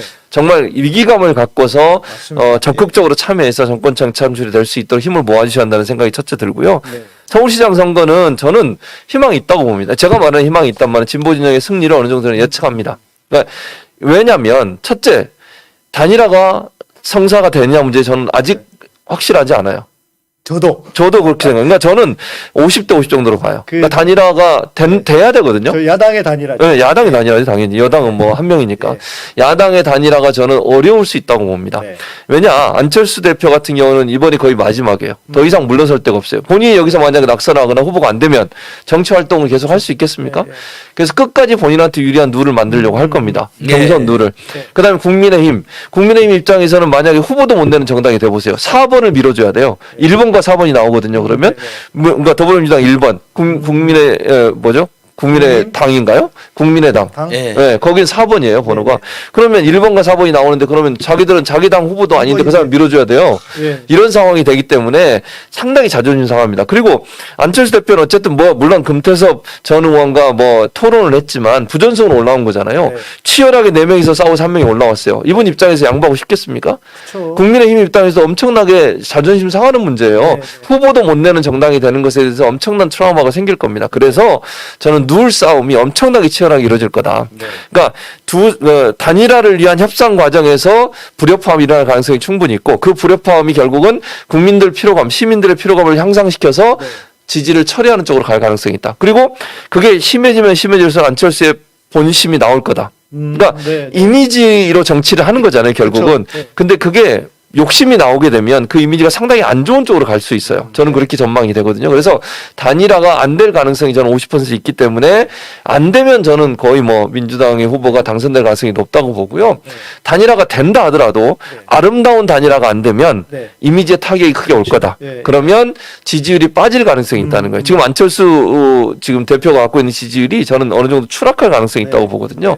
그래서 그렇게 진보 진영에서 봤을 때 불리한 싸움은 아니라고 봐요. 저는 네. 기본적으로. 서울은 일단. 네. 저는 이제 거기에 추가로 더해서 제가 보니까 정치라고 하는 것도 대단한 거 아니더라고요. 우리 사람 사는 세상하고 비슷해요. 저는 개인 캐릭터 때문에 단일화가 안 될 확률이 높다. 네, 맞죠. 그럴 수 예. 있어요. 근데 어떻습니까? 단일화가 설령된다 하더라도 우리 국민들이 저는 굉장히 현명하다 보는데 안철수, 나경원, 오세훈 정말 구태거든요. 기득권 세력을 대변하고 있고 네. 단 하나의 정책 감동도 준 적이 없습니다. 단 하나의 정책적 감동도 준 적이 없습니다. 그들이 지난 10년, 20년 뭐 했습니까? 온갖 비리에 연루되고 나경원 네. 정말 가장 최악의 망언만 남겼습니다. 반민특위가 국론을 분열시키다는 사람 기본적으로 이런 사람 정치권에서 퇴출돼야지 사람 처벌. 맞습니다. 심지어는 예. 나치 범죄를 비호하는 거나 다름없는 건데 영국이나 아니 독일이나 프랑스 같은 데서 처벌받을 수도 있는 발언입니다. 황당한 발언이잖아요. 오세훈은 아이들 밥그릇을 안 주려고 해서 셀프 탄핵을 당한 사람, 스스로 셀프 탄핵한 사람입니다. 안철수 씨 정말 처음에 새정치 아이콘이었죠. 단 한 번도 그러나 새정치의 내용과 정책과 감동을 보여준 적이 없습니다. 오히려 지금 구태 정치잖아요. 맨 탈당하고 창당하고 탈당하고 창당하고 굉장히 문재인 정부를 향해서 그것만 일삼고 있어요. 말도 굉장히 함부로 해요. 거칠어졌어요. 굉장히 듣기 불편하더라고요. 네, 맞아요. 저는 그래서 뭐 어쩔 수 없이 박근혜 탄핵도 반대했던 한 뭐 10% 20% 분들의 일부 태극기 세력, 국민의힘 고정 지지층 한 30%다 합쳐서 그분의 지지를 받겠지만 저는 우리 무당파 뭐 그다음에 중도층 합리적 보수 선생님들이 설령 투표를 안 했으면 안 했지 그자들에게 표를 줄 리는 없다고 봅니다. 맞아요. 그래서 저는 민주당이나 정의당도 더 낮은 자세로 정말 국민들을 위한 민생 정책, 생활 정책, 민생 정책, 생활 정책으로 도울인해야 됩니다. 교육비, 주거비, 의료비, 통신, 미자비, 교통비 확 줄여주는 정책 공약 내놓아야 되고요. 그리고 민주당이든 범진보 개혁 인사든 건방지고 자만에 빠져 있는 그다음에 권력을 막 누리거나 행세하는 그런 모습 보여주면 안 됩니다. 맞아요. 그런 걸 우리 맞습니다. 국민이 굉장히 싫어합니다. 그렇습니다. 추미애 장관님 응원하고 지지하는 분들 많지만 일각의 무당파층들이 보기에는 권력을 좀 함부로 휘두르는 거 아니야라는 인상을 준 것도 사실입니다. 냉정하게요. 잘 모르니까. 그렇게 보여주면 안 됩니다. 그러니까 아주 진중하고 겸손하게 국민을 위한 정책을 펼쳐나가는 보여야지 뭔가 우리가 권력을 쥐고 있으니까 그런 거 있잖아요. 뭐 윤석열이 내 말을 안 들어 국회에서 이런 말을 한 적 있잖아요. 이런 말들은 굉장히 보수파나 무당파들이 보기에는 불편한 말이었다고 하거든요. 그런 거 하면 안 됩니다. 그러니까 권력을 누리고 즐기고 남용하는 듯한 모양새 보이면 안 됩니다. 그래서도 안 되고요. 권력은 우리 게 아닙니다. 민중의 것이고요. 네. 잠시 위임받은 겁니다. 예. 네. 부산은 지금 좀 차이가 좀. 접전이죠. 접전이죠. 예. 근데 저는 또 부산도 접전이긴 하지만 두 가지 이슈가 있잖아요. 거긴 지금 안 소장 이름이 올라와 있는 블랙리스트 관련해서 네. 사찰 관련해서 박형준 후보가 지금 논란이 되고 있고 그게 좀 언론에 자꾸 좀 이슈가 돼야 되는데 아, 예, 이제 예. 이슈가 지금 많이 안 되고 있는데 맞습니다. 예. 이슈화를 시켜야 된다고 저는 봐요. 이 문제는요. 본인이 저는 사실관계 확인해야 돼요. 왜냐하면 본인이 그랬거든요. 나는 모른다고 그랬어요. 맞습니다. 그런데 실제 언론에 보도된 내용 보면 보고하는 게 다 있어요. 홍보기획관 이렇게 네. 돼 있고요. 보고 라인에. 그리고 그 민정수석 이렇게 돼 있어요. 근데 그분이 두 수석을 했잖아요. 정무수석인가요? 제가 정무수석. 홍보기획관 정무수석을 했는데 그 당시에 사찰 문건 안에 보고 라인에 보면 두 사람이 들어 있어요. 네. 그 말은 본인이 보고 받았다는 거잖아요. 그럼 거짓말이잖아요. 예. 본인이 했던 말이. 예. 이 부분 해명해야 돼요. 이 부분에 대해서 좀 더 이슈화해야 된다. 그러니까 국정원에 이번에 지금 안 수장도 그걸 준비하고 있는 걸로 알고 있는데 이거 공개하도록 만들어야 돼요. 예, 그럼요. 다 공개해서 예. 박형준 후보가 어떤 역할을 했는지 때 예. 보고는 받았는지 또 본인이 보고 안 받았다는데 왜 그러면 잘못된 얘기를 했는지 하는 부분에 대한 진실을 밝혀야 된다고 보고 그렇게 되면 어느 정도 영향이 될 거라 선거에 영향을 미칠 거라고 보고 두 번째는 이제 가덕도 식무원 문제. 이 문제가 이제 부산에서 어쨌든 뜨거운 이슈가 되고 네. 있고 이현주 전 의원이 지금 박형준 후보를 계속 공격을 하고 있어요. 예. 뭐 들으셨는지 모르죠. 그 토론할 때 상당히 날카롭게 공격했거든요. 그 사찰 문제도 얘기했고 이명박 정부 관련해서 여러 가지 4대강 문제도 얘기를 했고 이래서 그게 토론이 계속되면 이현주 전 의원이 뭐 이제 서로 싸우는 상황이 될 거다. 그리고 뭐 파일도 있다고 얘기하잖아요. 폭로를 뭐 할 것처럼 얘기하다가 폭로를 안 했는데 네. 이런 이슈가 있어서 저는 물론 이제 판세 자체는 좀 어려운 부분이 있지만 그래도 어느 정도 싸워볼 만하다 저는 봐요. 아까 안 수장이 접전 얘기를 했는데 그렇게 갈 수 있다고 저는 봅니다. 막판에. 네. 그래서 여튼 제가 이제 늘 말씀드리지만 그 민주당 자체가 뭐 하나님의 뜻이다 이렇게 말을 할 수는 없는 그렇죠. 것이고 예. 그러나 어찌 됐건 그나마 하나님의 가르침에 가까운 진짜 어떻게 제가 이제 지금도 잊혀지지 않는데 목동에 계시는 저희 청취자셨어요 오래전에 그 얘기를 하시는 거예요. 자기는 성경을 아무리 읽어도 그때 한나라당인가 그랬어요. 한나라당은 지지를 할 수가 없다. 아무리 성경을 읽어봐도. 예. 그게 실은 우리 정상적인 크리스찬들의 마음이시죠. 맞습니다. 네. 맞아요. 그건 뭐 당연한 것이고 그런 차원에서 말씀을 드린 것이고. 그러니까 저희도 지금 남은 선거 기간 동안에는 가급적이면 무당파 네. 또 합리적 보수층 또는 이제 정치에 이렇게 좀 뜻은 없어 보이지만 그래도 기본적인 상식이 있는 분들 많이 만나가지고 그래도 국민의힘 같은 세력은 역사에 퇴출시키고 민주당이나 정의당, 녹색당 같은 분들이 그게 우리 사회가 발전한 길이라도 잘 많이 설득했으면 좋겠어요. 주변에 한두 명이든 10명이라도 그러면 선거는 저는 이긴다고 봅니다. 네. 또 이겨야 되고요, 반드시. 예. 네. 감사합니다. 뭐 이야기 하다 보니까 그러니까 우와, 벌써 11시 됐어요. 가까이. 예. 시간이 이렇게 많은지 몰랐어요. 짧게 이제 우리 한 말씀씩만 마무리로. 예, 저 오늘 정말 우리 애청자 여러분 오늘 너무 좋으셨죠. 저도 최진봉 목사님, 양혜선 목사님이랑 방송하면서 마음에 마음이 순화되는, 좀 더 착하게 살아야겠다, 더 열심히 살겠다는 생각이 들었고요. 또 없는 신앙심이다 하더라도 예수님의 삶에 대해서도 조금 더 배우고 실천했다는 생각도 했습니다. 그리고 굉장히 사실 요즘 많이 지쳐 있죠. 여러 가지 이슈에서 때때로 잘 안 되잖아요. 세상이라는 게 참 그렇네요. 그렇죠?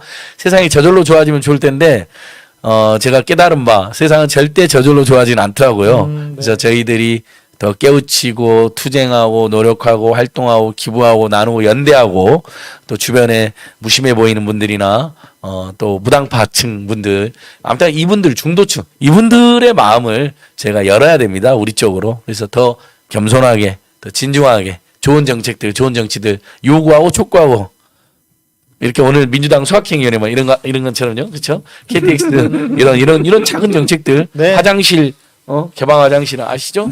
길 가다가 얼마나 변이 내려오면 얼마나 힘들었으면 그 병고 아닙니까 병고 이런 거 개방 화장 이런 것도 널리 알려주시고요. 그래서 정말 좋은 사회를 만들어가는데 우리 카타콤 교회 또 온라인 교회 민주시민 기독연대 여러분들 앞장서 주십시오. 언론 개혁, 검찰 개혁, 그다음에 양희삼 목사님과 전임 목사님과 함께 종교 개혁 네. 화이팅입니다. 아리아리. 감사합니다. 우리 소장님 계신 방에 앉은 걸 보이고. 아이고. 앉은 걸 보이고. 그건 장난으로 한 맞습니다. 거예요. 네. 아니 진짜 우리 소장님 에이. 너무너무 귀한 분이신 그럼요. 것 같아요. 아이고. 그래야지. 소장님 정치하지 마세요. 예, 저는 뭐 받기 좋습니다. 예. 정치하시면 안 될 저는 것 같아요. 길거리 적폐 세력이기 때문에 예. 데모만 좋아하는 바풀떼기 세력, 길거리 적폐 세력. 예, 경찰이 저를 그렇게 불렀습니다. 네, 우리 교수님. 오늘 예, 저는 뭐 오늘 여기 와서 카타콤 TV 와서 다른 데 가면 제가 이제 신앙 얘기나 종교 얘기를 많이 못 하잖아요. 그러시죠. 예. 뭐 그럴 수 있는 상황도 아니고 네, 이슈도 네. 없고 이런데 오늘 와서 그런 부분을 많이 나누게 해서 너무너무 기쁘고요. 또 네. 저도 이제 개인적으로 하나님 믿는 크리스찬으로서 신앙적인 공감대를 갖고 있는 분들과 함께 얘기할 수 있어서 너무너무 기뻤고 네. 또 양 목사님이나 우리 안진걸 수상 보면서 함께하고 연대할 수 있는 분이 있다는 게 힘이 되고 용기를 얻는 시간이었습니다. 네. 우리 시청자 여러분께도 감사드리고 두 분께도 감사드립니다. 네. 우리 시청자분들이 저는 댓글 보다가 이분들이 오늘 그런 댓글이 되게 많았어요. 그러니까 세 분들 때문에 너무 뭐 스트레스가 풀린다, 행복하다, 감사하다 이게 너무 그런 댓글이 많아서 가지고 정말 감사하다, 진짜 감사하다. 저는 그런 생각이 좀 들었고요. 네, 이렇게 또 모시고 이렇게 방송하니까 좋네요, 소장님. 예. 최진모 목사님 팬들이 엄청 늘어났어요. 목사님 지금 엄청난 성과를 누리고 이제 집으로 가시는 겁니다. 네. 그래서 감사하고 저희 가끔씩 또 이렇게 모시면 또 모셔서 혹시 시간이 되시면 한두 달에 한 번은 나오시는 거예요. 약속하고 가세요. 네. 네, 감사합니다. 오늘 저희 준비한 방송은 여기까지 마치고요. 저는 내일 밤 10시에 다시 뵙도록 하겠습니다. 감사합니다. 감사합니다. 여러분 잘 쉬시고요. 고맙습니다. 안녕하세요. 응징언론 서울의 소리에서 해외 특파원을 모집합니다. 해외 특파원은 한국인이 거주하는 곳이면 세계 어느 나라, 어느 도시라도 가능하며 모집 인원 제한은 없습니다. 특파원은 거주 지역의 소식을 전해주고 줌 네트워크를 통해 비정기적인 방송에 참여하게 됩니다. 세계 곳곳에서 대한민국을 바라보는 세계인의 시선과 현지의 소식을 대한민국 민주시민에게 전하며 소통할 수 있는 해외 특파원 모집에 많은 지원 바랍니다. 감사합니다.